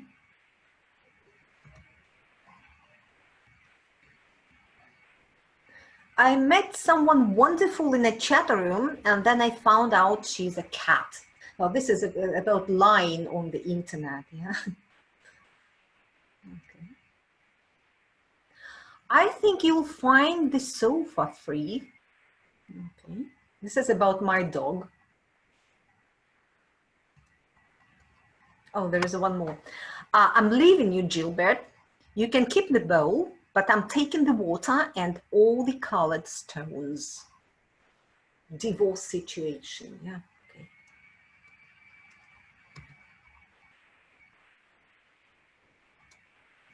Okay, word clouds.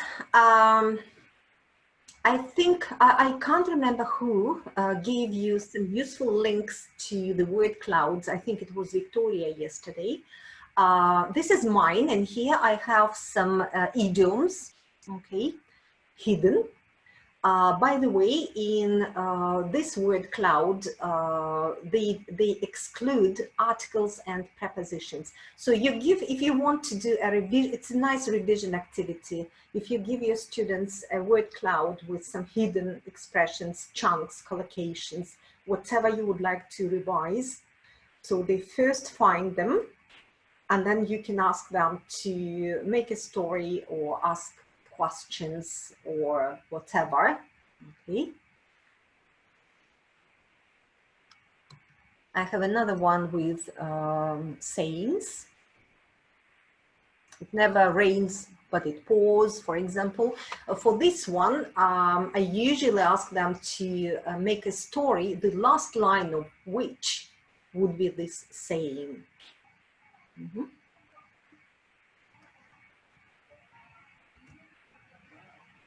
Okay, I used this one, wordle.com, right? As we are now teaching online, but the idea is applicable to offline classes as well. Flipped approach to grammar. Flipped classroom, I hope most of you are familiar with. So you give your students a task, okay, some rules to cover at home to familiarize themselves with a piece of grammar, just to have more time for practice in the classroom. Okay, again, just for variety. Okay, if you are repetitive, if you use guided discovery all the time, if you teach inductively all the time, I told you yesterday, be reasonable, okay? Decide which one is more beneficial for your students, explicit or implicit, or maybe flipped approach, okay? If you need more practice, why not, okay?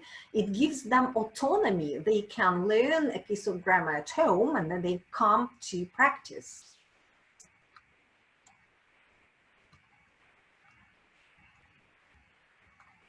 Okay, another thing you can do, and by the way, this idea was taken from online classes, activities, round robin email, okay, but you can easily do it offline as well.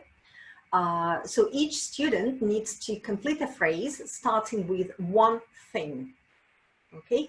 If you do it online, you can send the email in the order. You see, you need to make the order, all right? For example, John sends his to Jane, then to Paul, to Jill, and then to you, okay? And then actually you use the phrases for discussion. It's a very good warmer or cooler at the end of the lesson, why not? So, and some ideas, one thing I love about my city is one thing I'd like to do in the next 5 years is, okay, and students have different ideas and there is a lot of discussion.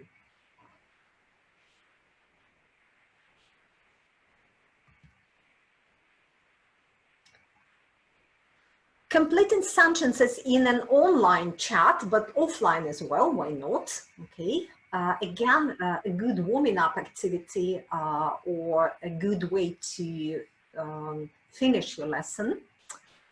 I have always wanted to visit. I really can't stand. My idea of a perfect day is. All right, and so if you do it at the beginning of the lesson, this is a good way to tune your students into English.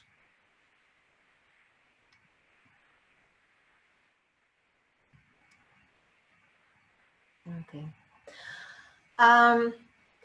Like I said, students find writing a chore, and to make it fun, okay, you can again add some spice to it.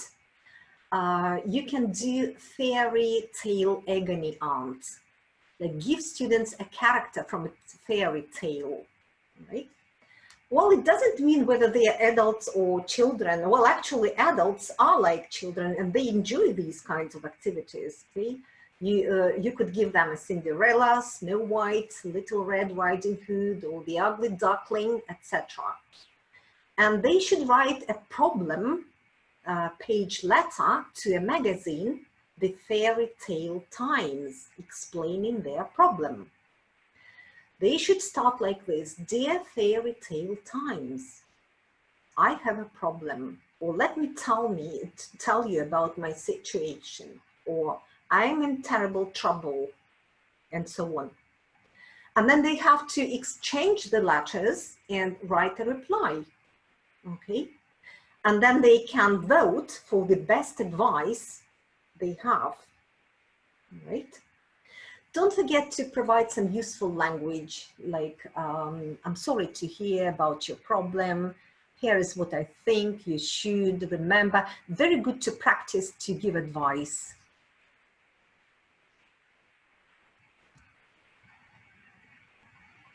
Okay, so most of my ideas were taken from Nikki Hockley Teaching Online, Lindsay Clanfield, and Jill Hadfield. By the way, Lindsay Clanfield is going to do a webinar for our school. You're welcome, and it's planned for the 10th of May, but stay on track. We need to double check, so we're still in negotiation with him. He's a great guy about online activities. Okay, and the most recent book is Creativity and Innovations in ELT Materials Development. Okay. All right, like I said, if you have any questions, we will answer them at the end of the day. And thanks for staying with us, okay?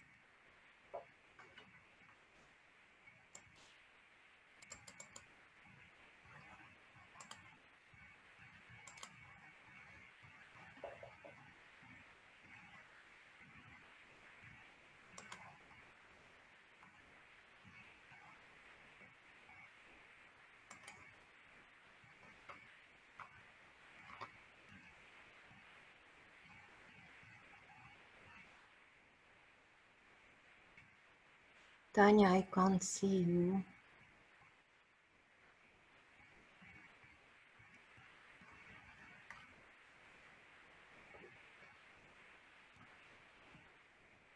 Tatiana, I can't see you.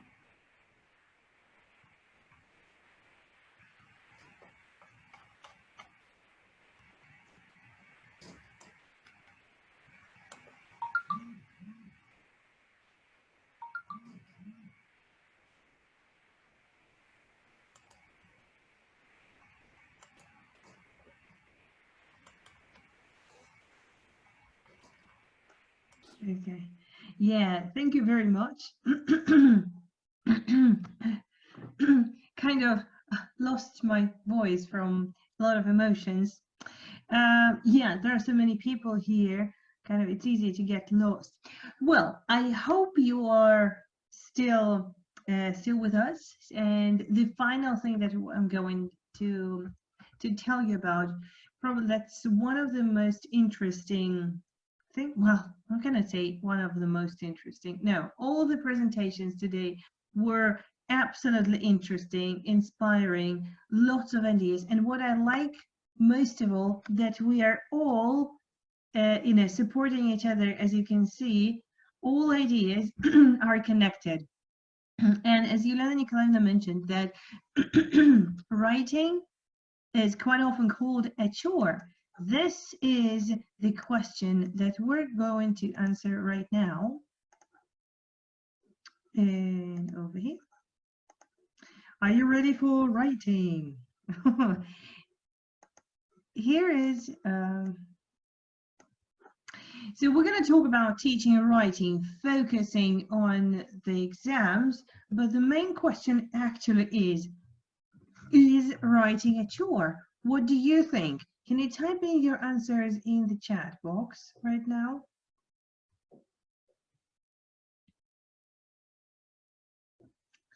Just opening the chat.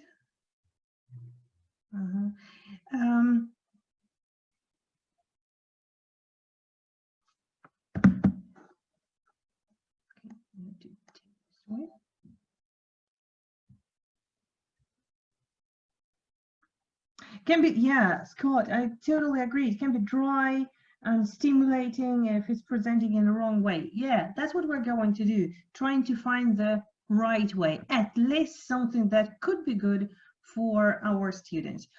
And again, as you noticed, I am a huge fan of teaching teenagers, so probably everything, a lot of things will be for teenagers, but they're easily adapted to any age group, including adults, because exams are mostly for teenagers. And when I speak about exams, I am thinking mostly, of course, about Cambridge exams, the main suit of Cambridge exams in our Russian state exams. Unfortunately, we're not, our teens are not going to take OGE this year, but okay, there are so many other ideas.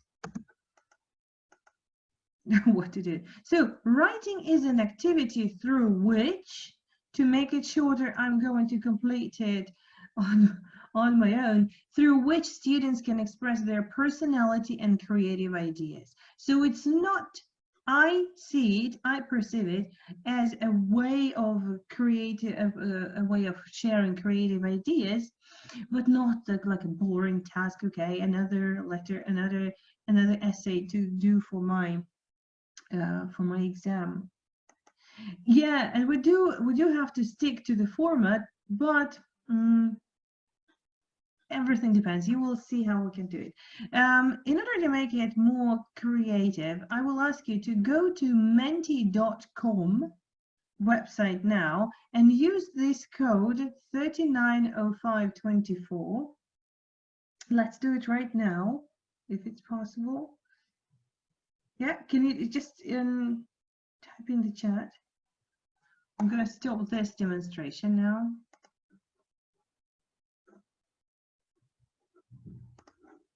Okay.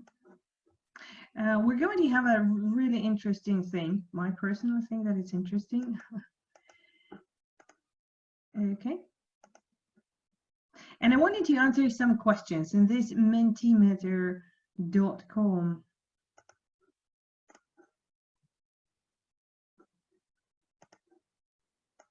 Okay, so once you will be answering the questions, can you see the code, please? It's on the picture. Can you see it? It's 390524. You can see it on your screens.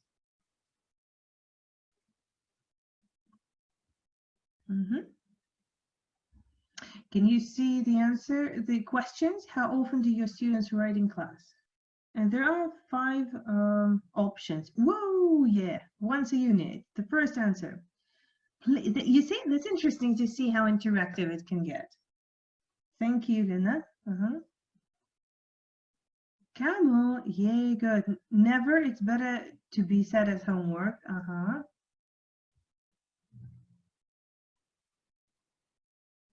Okay, any other answers? Let's wait. Okay, quite frequently.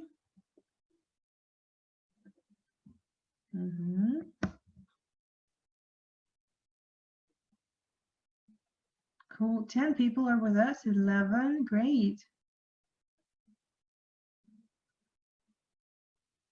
Okay, this is interesting because we're gonna see how your attitude to writing can affect the student's attitude to writing. And again, we all depend on the syllabus, on what our school tells us to do in writing. So most of us choose once a unit, which is fair enough because in every course book we always have writing lessons which we have to do. But in class, again, we can do. Do you always set this as a class work? Never better.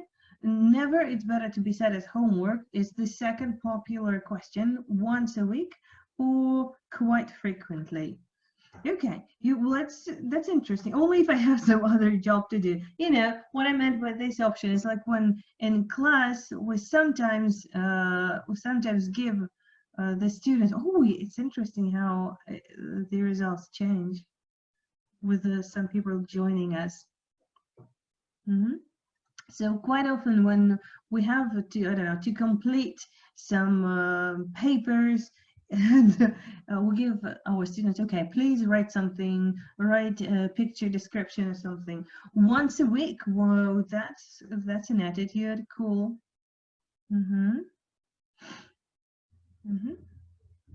Okay, thank you very much. This is interesting. Let's move on to the next question. Is it easy for your students to find ideas for writing? Can you see the second question in your because oh yeah, I see you here. No, not really. Cool. I like the dots that you're throwing.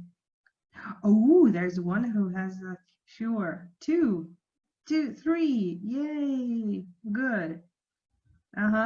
So yeah, most of us really agree that it's not easy for our students to find ideas for writing, and this is the hardest thing, to start writing. What should I write about? I don't know what to write about. It depends on the type of writing, exactly, but quite often if you ask them write a story for a key English test, for example, or if you ask them, please write an essay for YGE, okay, that can be challenging. Okay, thank you very much. Yeah, good. Finally, we have all the answers, and one more. Great. So you can clearly see that most of us agree that it's difficult for the students to write something. Let's move on to the next question. Which word best describes your students' overall attitude to exam writing? Here, you can type in a word and you will see what happens. It can be like, it's boring, daunting, tiresome. Cool. Boredom, boring. Disgusting, even that, interesting. Challenging. Meh. Oh yeah, that's the cool word. Yeah. Meh. Daunting, unimportant. Impossible, even. Cool. You see, and what we're doing here, it's a word cloud that Yuliana just mentioned. Interesting. Any other words? Well, kind of a sad thing here. Yeah, most of the words are negative. We're going to try and change these words. Probably, if we have to, we'll have a look later when we meet sometime later and talk about writing. Maybe something can change. Okay, thank you very much. This is interesting. Thank you. Any other answers? I see like all the 21 people are always active. Yeah, the brain wrecking. Yeah, that's the word. Great. So, and difficult, probably, as you can see, the bigger the word, that means there were several words like that, and the most frequent words become bigger. So, yeah, it's difficult. Okay, brain wrecking and meh are my favorite words. Thank you very much. Time wasting, time consuming. SOS even, can I say it?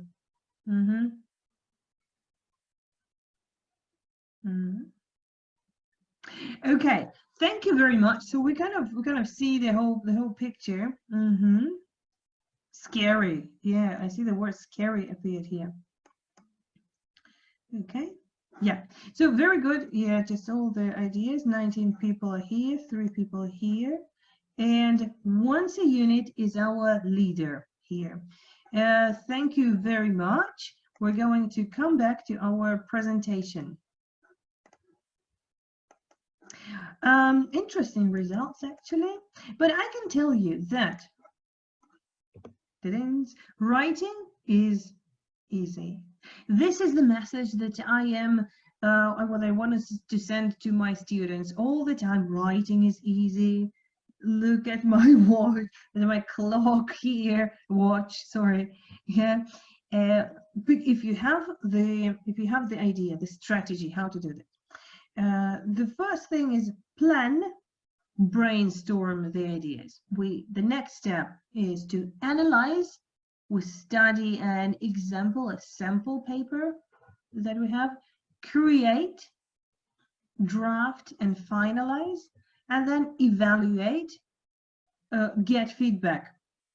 So it's kind of the process that they evaluate somebody's work and they get feedback from others, not necessarily from the teacher. And ta-da, you're awesome. You see, it's easy. 1, 2, 3, 4, and you're there. You are you've made your students perfect writers. So step 1, how to get ideas. This is a hard thing to get ideas, what to write about. We can use the mind maps.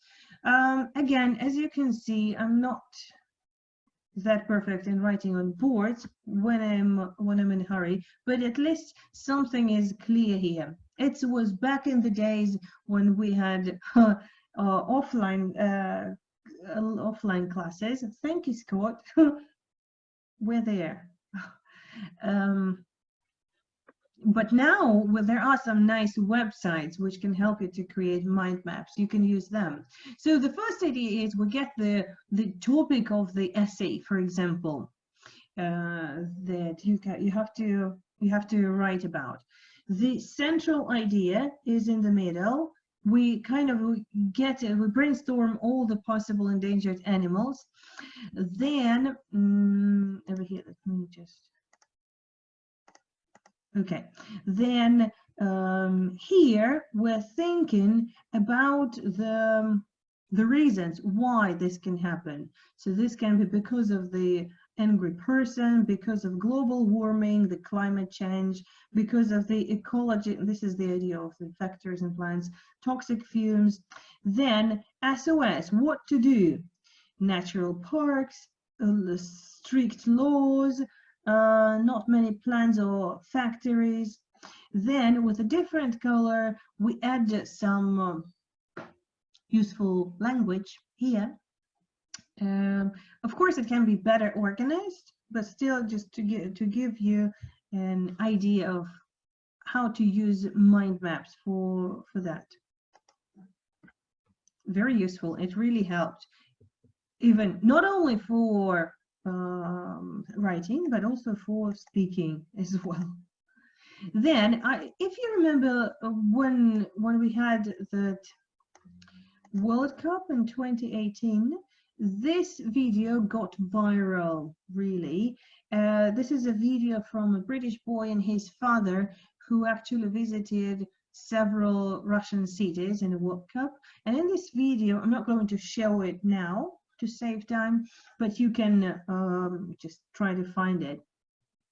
They're sharing their expectations, how they actually expected Russia to meet them and what they actually received. So, and they wanted to make this video really viral for all the people in the world to see that Russia is actually not a hostile but a hospitable country. Actually, what we did with my students and how this thing actually promoted to get ideas for writing, we watched all the ideas what this teenager was actually mentioning, and we tried to write a letter to him, imagine that he's going to come. First we watched, or we wrote out only their expectations. These were like the questions that he would ask, and then we wrote the letter answering his questions. Is it true, for example, he asked, is it true that the Russians are very angry? Is it true that you cannot buy anything there? And other stereotypes. So my student actually had to write a letter to this boy called Thogdan. Again, exam format, but interesting ideas. Where to get the ideas from that. What can you see in this picture? You can type in the chat. Easy, obvious. Yeah, I'm being Captain Obvious now, but still. What can you see in this picture? This was the question I asked my students. A dream, yes, Anastasia. Yeah. A bag full of money, yeah. It's it's interesting. It's important. I would like you to pay attention to the currency. Just bear it in mind. And here, what can you see here? Bank robber's bag, okay. What can you see here?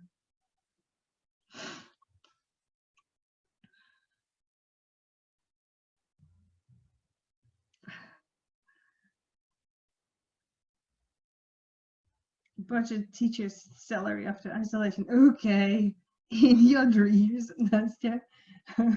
A tourist bus. Well, actually not a tourist. That's a regular bus. A bus stop. Yeah, that's a bus stop.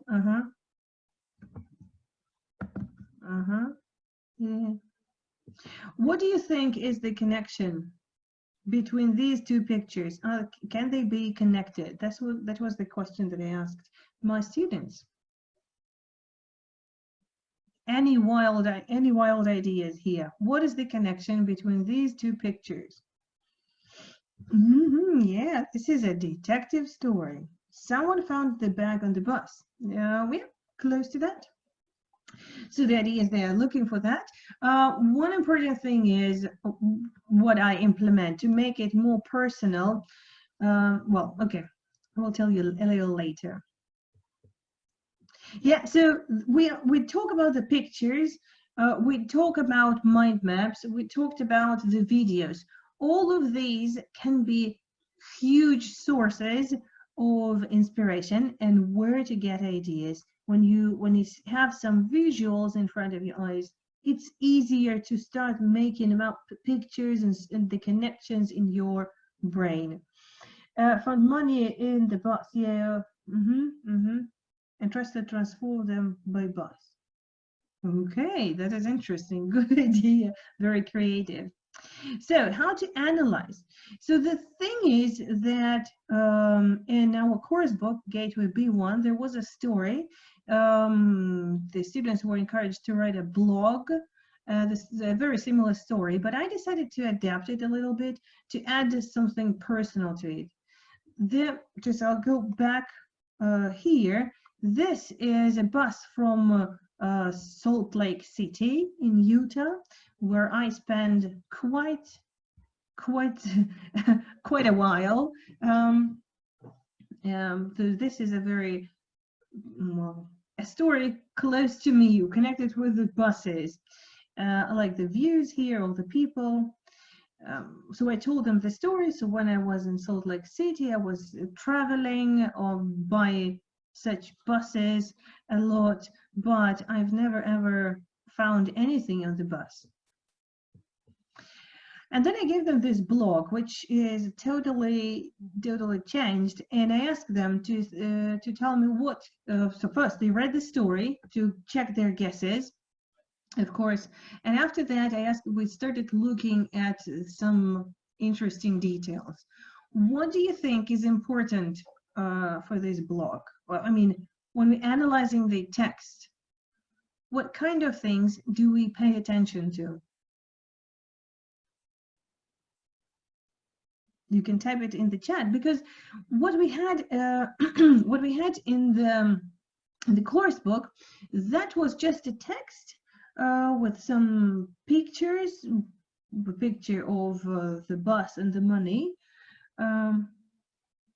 I had to go that far as like create a blog on Blogspot, kind of a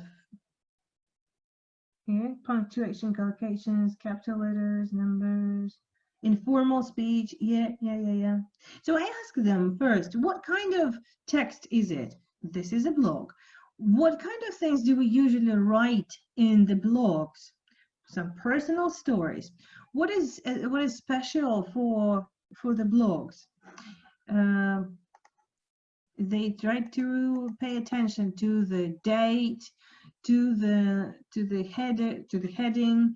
The hashtags are also important.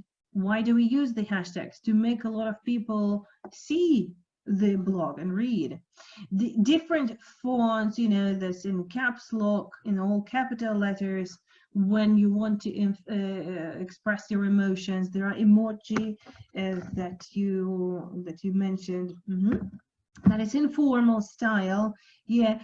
Do we have the real name of the writer? No. And this is a nickname, and my teens really liked the idea that it's the name of this text is The Right Thing. He's kind of asking a question, the right thing, and he is Tom the writer. They really like the pun here, that writer because he writes, and right because he's about the right thing to do. And of course there is a question at the very end, which encourages the readers to respond to this. Okay, check out my Instagram. So there's a mention of other social networks. So we analyzed everything here, including the useful vocabulary for storytelling. Last night, at first, even basic when, and so on, suddenly, and so on. All of these are useful words which we tried to pay attention to. We worked with that, but that's not the most important thing here. So having analyzed that, we need to teach our students to notice things and to analyze. I can be asking them some questions, but I'm not really providing them with everything, because I want them to use this guided discovery approach. The situation is also important, the context. When, where, who is the writer, how old is the writer? This kind of explains the language. This explains the choice, the choice of the story, how it was developed. We pay attention to the structure, as you mentioned. The layout is also important. The paragraph division, the hashtags in this case. We pay attention to language, vocabulary, and grammar, because grammar is also important to tell the story, and the effect on the reader. So because reading is a very active process, we also kind of never just read the text. We react to that. Do you think that the reader had the effect that you wanted them to get? So all these things are very important when we are thinking about writing. Okay, this is actually the thing. There are different approaches to writing. There is product approach, process, genre approach, and this one is a mix. This kind of approach is process genre approach. We're going to talk a little bit more. You will see what it means. So in terms of genre, we try to stick to the blog, to everything. And in genre approach, situation is very important, and the effect on the reader. In order to help the learners, I also give them the prompts. We talked a lot about the GrassSkills. I like running dictation. This is the activity I used actually at the very beginning. I put these prompts all over the class. Then one person is the writer, the other one is the speaker, the one who tries to run to the sentence to remember it, and the writer needs to complete the gaps. Before that, I pay attention to the gaps, because it's very important to draw their attention to the fact that the number of gaps is the number of words. It will help them to complete everything. So first, the task is to complete the gaps with the prompts. They can swap in the middle after sentence number 3. The change roles, and after that I give some thinking time, let's say a couple of 3-5 minutes, to complete the sentences for themselves. So we do this, and after that, once they've completed, we try to discuss what their attitude to English is. Yes, it's not like a whole essay, it's not a big text, but still it is writing. Because when we talk about writing, it's also the development of motor skills, how fast and how legible, how fast you can write and how legible your handwriting is, and it's also about some kind of output that you give here. Okay, that's about how to analyze the ideas. And then we come to creating. So we've had some, the beginning of the sentences, we've analyzed the samples, and now we start to create. The idea here of process approach to writing is drafting collaboratively. When you get all the ideas from the students, can be like that. They worked in small groups. They tried to, to get the ideas, to find response to the story that they have just written, but they write individually. So they have a plan, but then what details they will add to their stories, this depends on them. And it really helps. No matter what age the English language writers are, it really helps when they start working together with their peers. It's always good to brainstorm ideas. After that, yeah, that's right. What we did, they drafted, they can write in breakout rooms, or what we did was, okay, they can brainstorm ideas on Padlet, easy. Once they have finished their writing, they have drafted, analyzed everything, they have some ideas, they can finalize the work. The teacher gives feedback, mostly at this stage on content. While they are writing, we can just very sensitively show them, okay, probably just pay attention to this part. Maybe here you have some kind of mistake. So writing is a very interactive process. And then we evaluate. Remember yesterday, Antonina mentioned gallery walk. So it's when you put the writing on the walls, the students walk around the class and they had to respond. So here I gave them the templates of a blog. They had to write their stories on a template, and then we noticed that in every blog there is a question to the reader to answer. That's what they had to do to answer this question. To answer the question, this can be easily done online. This type of activity is destined to be done online, again on Padlet or on any other social network that you use, in Google Classroom, probably in Google Docs. Padlet is the easiest probably to do this. And I paid their attention that they need to comment on the content only. And here it is important to remind them that there are, of course, a lot of bullies and trolls online who write some hate comments, but we are very nice people here, and we need to be we need to write very encouraging things. But these teenagers are usually very understanding, they're responsible, they usually try to write nice comments. But if we talk about the preteens, here that's a very strange thing that has happening with them, because they believe that being a troll is cool. So with the younger age group, you have to be very careful before you give this task. You have to make them understand that it's important to be polite, and then respond to this.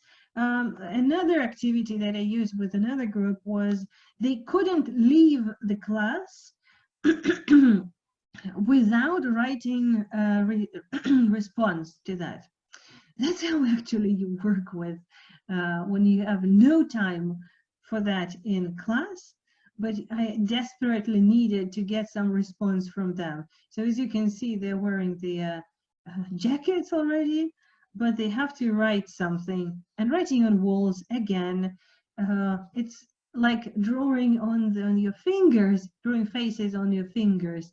It's the same thing, a lot of really rebellious thing to write on walls. That was fun, they really liked it. And then I collected their works, and then I tried to pay attention to some language mistakes that were very important for me. Okay, but what about exams? You are looking at that and you say, okay, this is all fine, but it's not up to the format of the exam. I can tell you that it's more, I'm absolutely convinced that not everything in the exam format is good for the exam preparation, and just on the opposite, sometimes some things that do not look like exam format, they can be really helpful. Once I asked my students, what do you like doing in your free time? Well, easy, warm up question, lead in. So we had a discussion, but I was fixing all the ideas on the board. Just the ideas. Then I asked them, please write 3 sentences about your last weekend. After we have brainstormed everything, I told them that they could lie, actually. If they didn't have anything special, they could use their imagination. And then ask 3 questions. So here you can see the students writing, actually. They were writing their letters. Does it remind you of any exam format task when there are a couple of sentences and after that there are 3 questions that somebody has to answer? This is actually the letter, no matter if it's OG or YG. Yeah. But we try to make it more real life. After that, they exchanged the letters with a real person. They sent the letter, and they had to read it. And after that, so kind of, you have a question. What is your natural reaction to that? To respond, and then you send it back to the first person who wrote this letter to you. And it can be endless. You can exchange the letters. You can send them from always. But it was fun. It was a lot of fun, because now this way the exam format turned into something interesting. Of course, their first try had no connection with the format of the exam, because they were only in the year 8 at school. But then we worked on the format, and at home they had to write a better version. Because we just did. If I had time to do it in class, I would do that in class, of course. In order to make it more real life, we can use this Post-Crossing website. Maybe you heard of it. It's been quite popular for a lot of time. As you can see, there are people from all over the world are exchanging postcards. And the idea here is that you register on the website, you enter some ideas about some facts about yourself. What do you think is important for other people to know about you? And then the system randomly picks a person for you. You read about this person, what this person is interested in, and then you send a postcard, like a real postcard. You go to the post office, you write something with a pen, and then you send it to the person. Some of my students found it really, really interesting, but on the other hand, it's really difficult to motivate them to do this, you know, because they were so lazy. Okay, why do I need to go to the post office?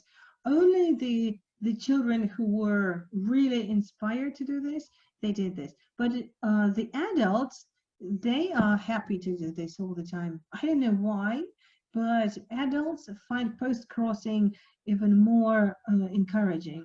I know one person who has like a whole wall decorated with the postcards that he received from this website.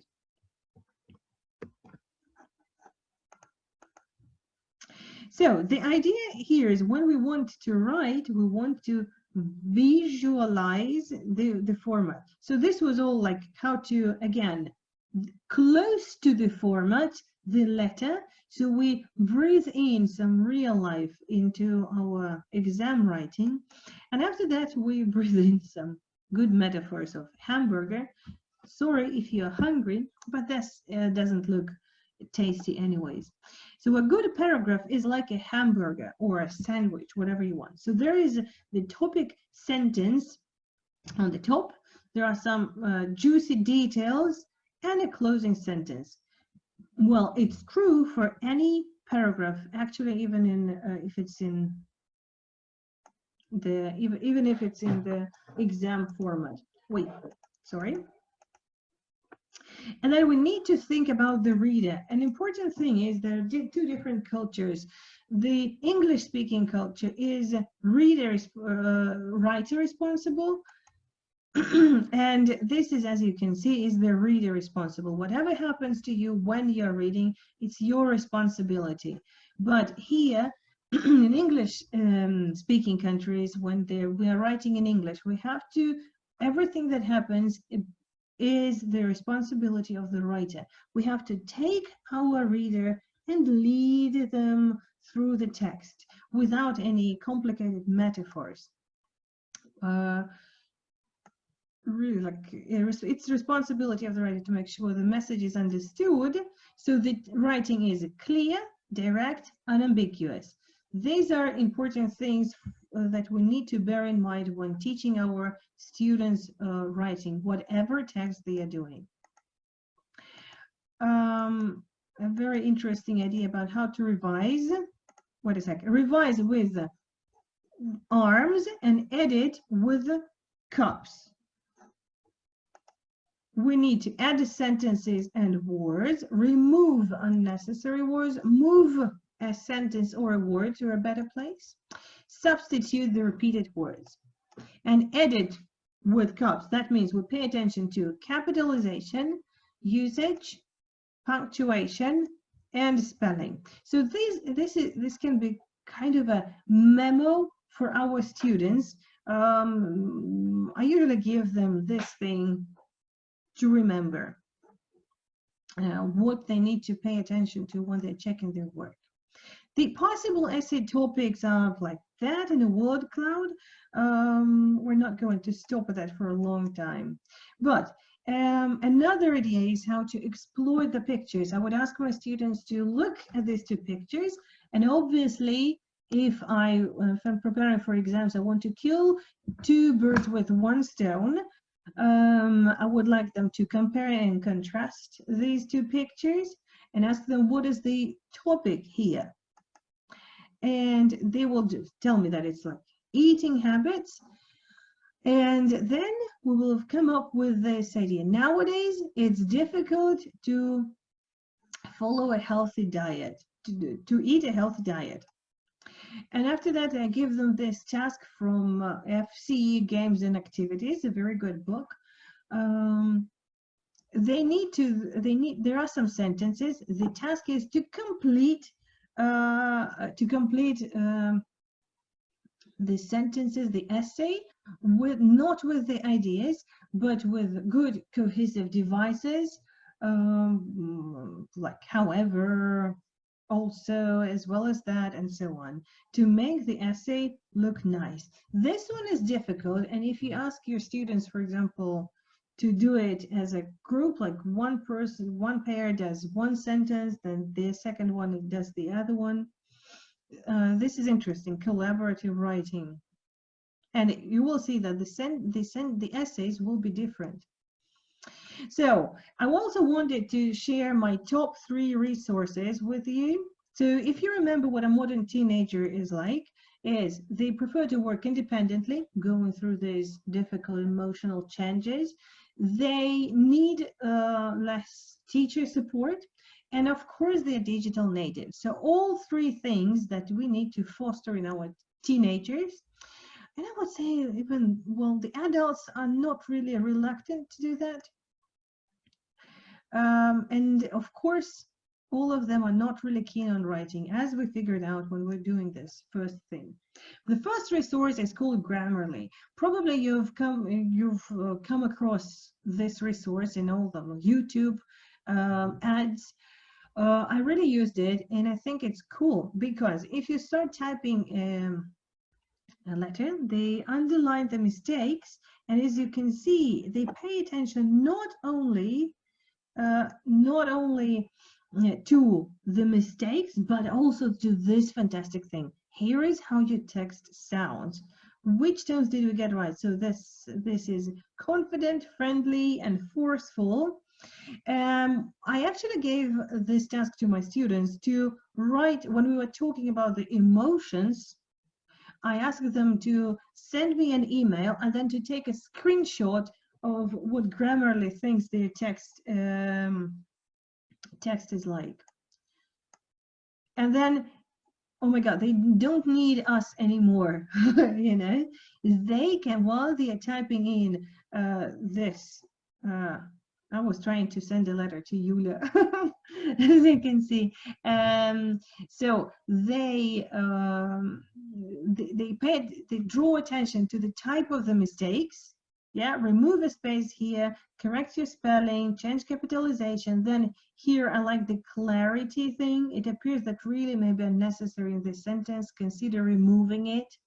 And if I use the free version, in a paid version, you will find some even more features here. Another one is from Cambridge English. It's a very useful resource for writing Cambridge exams.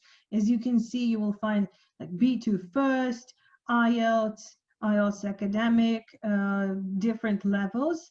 There are different tasks here. Yeah, and the system actually can help you to check they check your work. There's one cool thing is the task timer, which is very important when we're practicing for exams to do the timed writing. So here's the website. You can check it out later. You will be amazed how many important things we have there. And they help to develop the autonomous learning.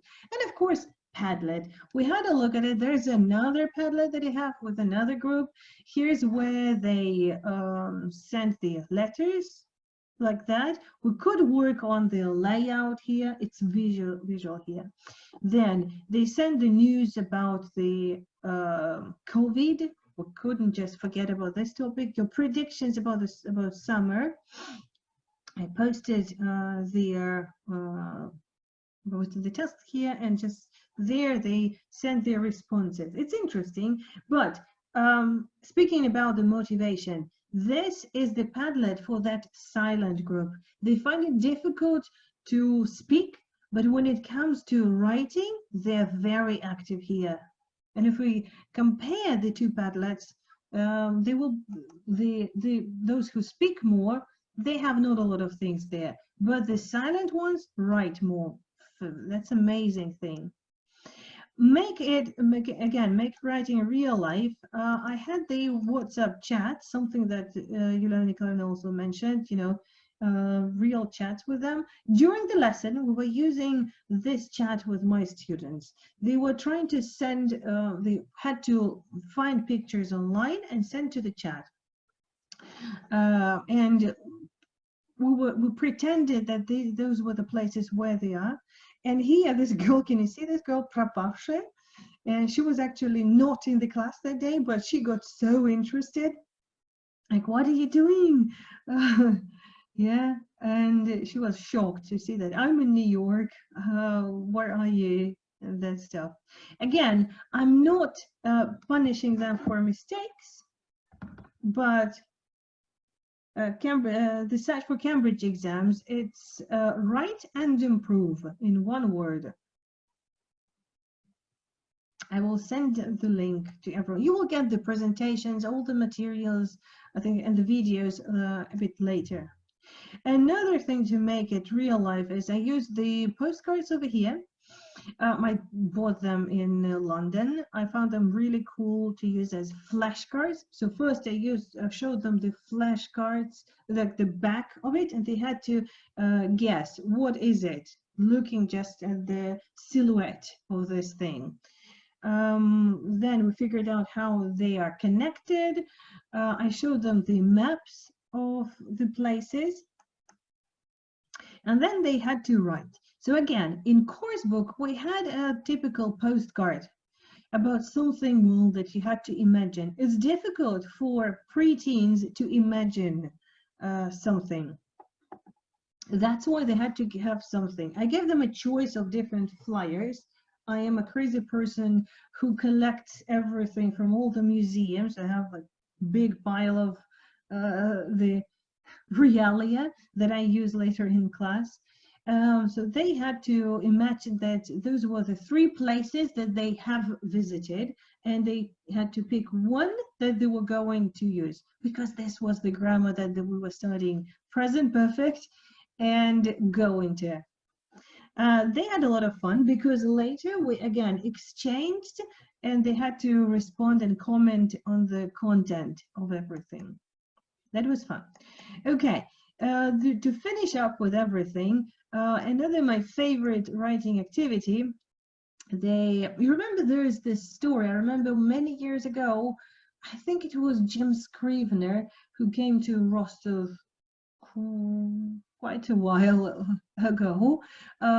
He shared this 6-word story about baby shoes for sale, never worn.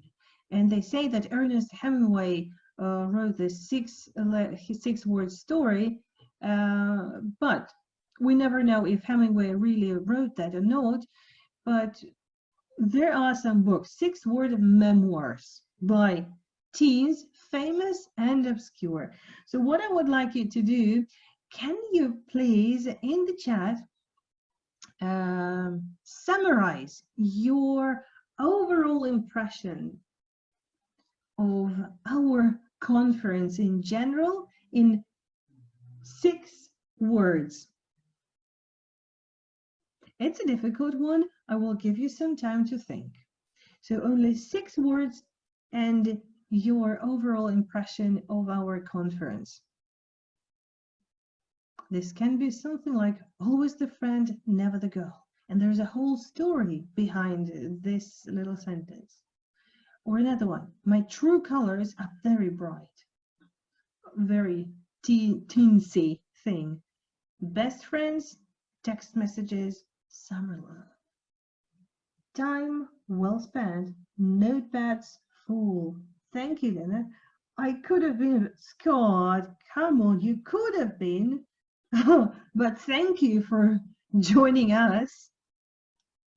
Too much to practice and learn. Okay, well, there's never too much. Thank you, that's good. Willing to apply everything I've learned. Great. Hey, so like after every inspiring webinar and conference, you have this itchy feet and itchy hands to start using everything. It's never late to learn. It is never late to learn. Yeah, 1, 2, 3. So much to learn, little time. Yeah, I know. Okay, Ellie, thank you very much. I really appreciate this feedback. Motivating, full of inspiration, practical and fascinating. Great. You see, it's difficult to stick to only 6 words. This is how we can teach our students the word limit, which is also an important thing. Useful and practical tips. Thank you very, very, very much. So, thank you very much. Please throw in your ideas, some takeaway ideas to sum up the writing part. Plan and brainstorm collaboratively. Teach the students to notice and analyze. Focus on the process more than on the final, ideally correct from the language point of view result. Make it a positive experience. So they have to, again, probably have fun, but it has to have some emotions. Thus, it will be more memorable.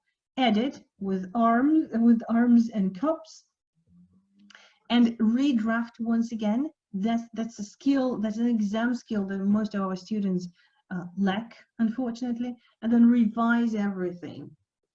And then make it real life and regular. I'm really happy that if we come back to the results of our poll at the very beginning of this webinar session, you mentioned that you do it quite frequently or once a unit, which is regular. Congratulations. So is writing a chore something boring, tiring, daunting, and all other negative things that we mentioned? I think that not really a chore. It could be a really inspiring and fun. 3, 2, 1, exit ticket. This is for you to think about. Maybe not necessarily right now, but you can now take oh, thank you. I managed to prove that it's not a chore. Great. That's what I wanted. Yay. You cannot leave this webinar without completing the exit ticket. 3 things I learned today, 2 things that I found interesting, 1 question that I still have. You can, let's do this thing. You can take a picture of this last slide. Think about it a little later, because we need to, some time. We need to give it some time to digest everything. And I will be really happy, and all our speakers will be happy to get your feedback, not only from this one speech, but also from all the long day that we had. If you want more information, we're going to talk about all the topics that we've discussed during all these 2 days. We talk about them even in more details with a lot of practice on our courses, CELTA, Delta, CELT B, CELT S courses. We have very detailed webinars where you can apply this knowledge to your own lessons. So in CELT-P, CELT-S courses, it will be even to your real classes that you teach on the daily basis.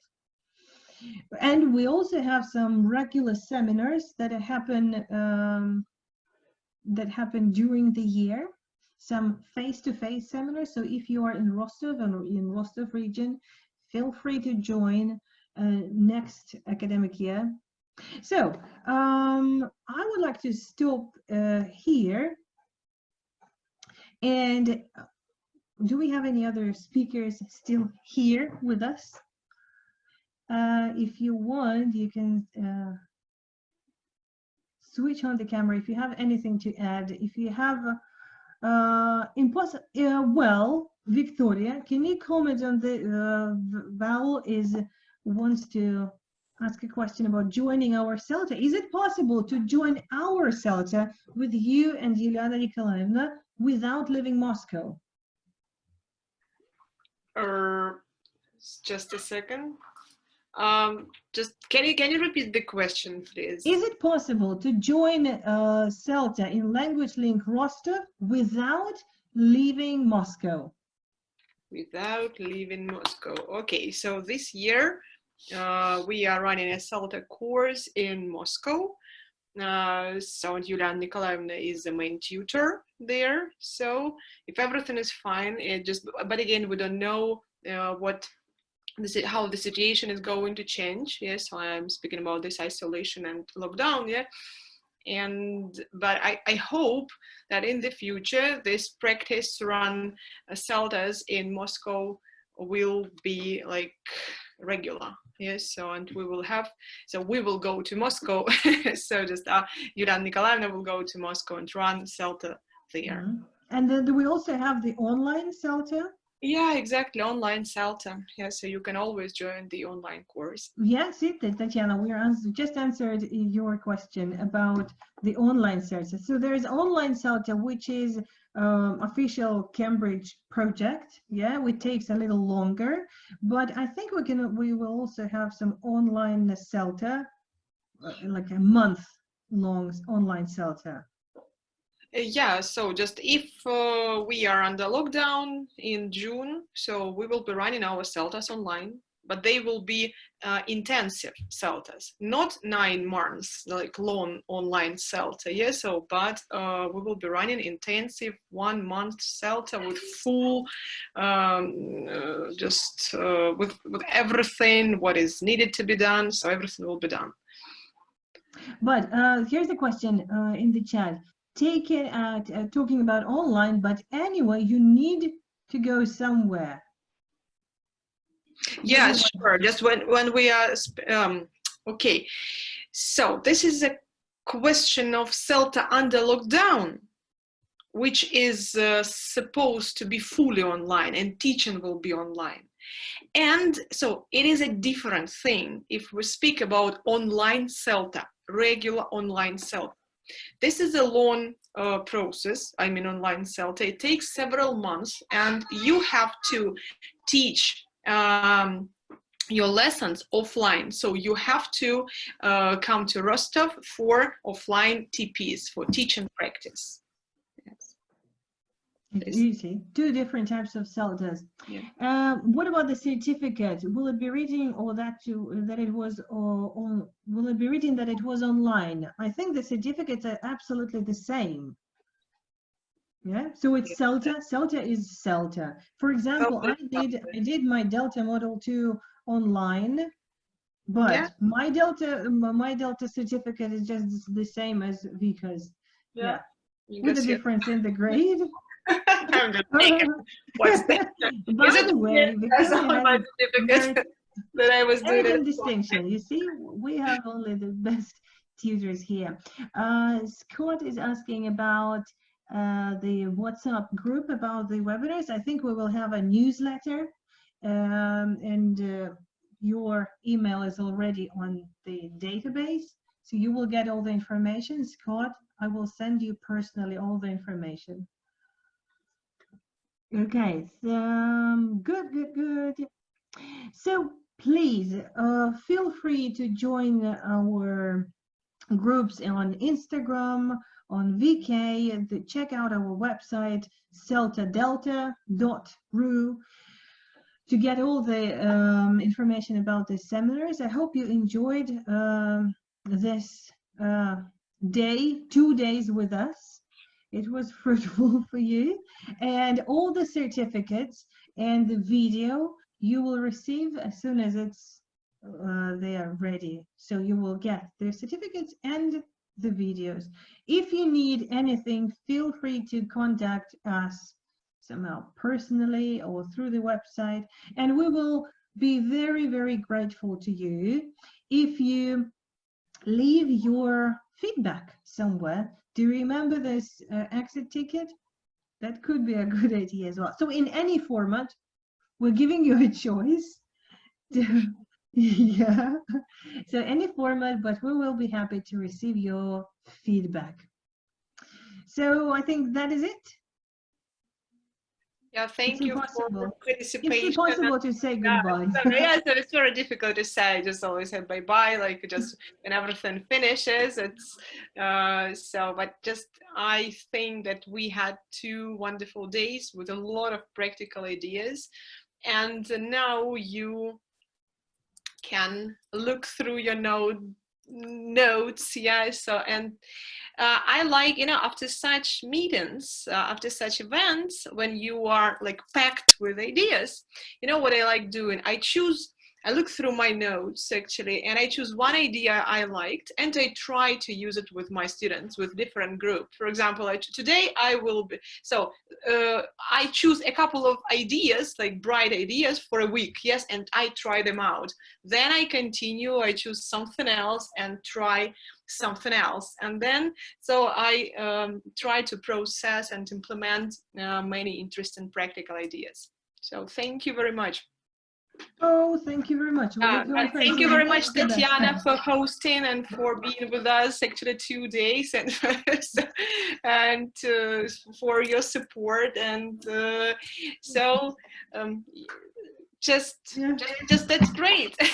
Thank you very much. And the best thing here is that we're all a team, and it's really cool to be in such a nice team of professionals. So thank you very much. They have some music to finish. Da, da, da, da. We're gonna play. Yeah, thank you. A dream team, join us. Tatiana, you can join us. Superb. Thank you very much. Yeah, we really enjoy just being together, working together. So this is our we had a big event on Young Learners, yeah. So, and it was offline and it was fun. And this is our first online event, and I liked it. So great. Thank you very much. We'll have some more. Thank you very much, everyone. Goodbye.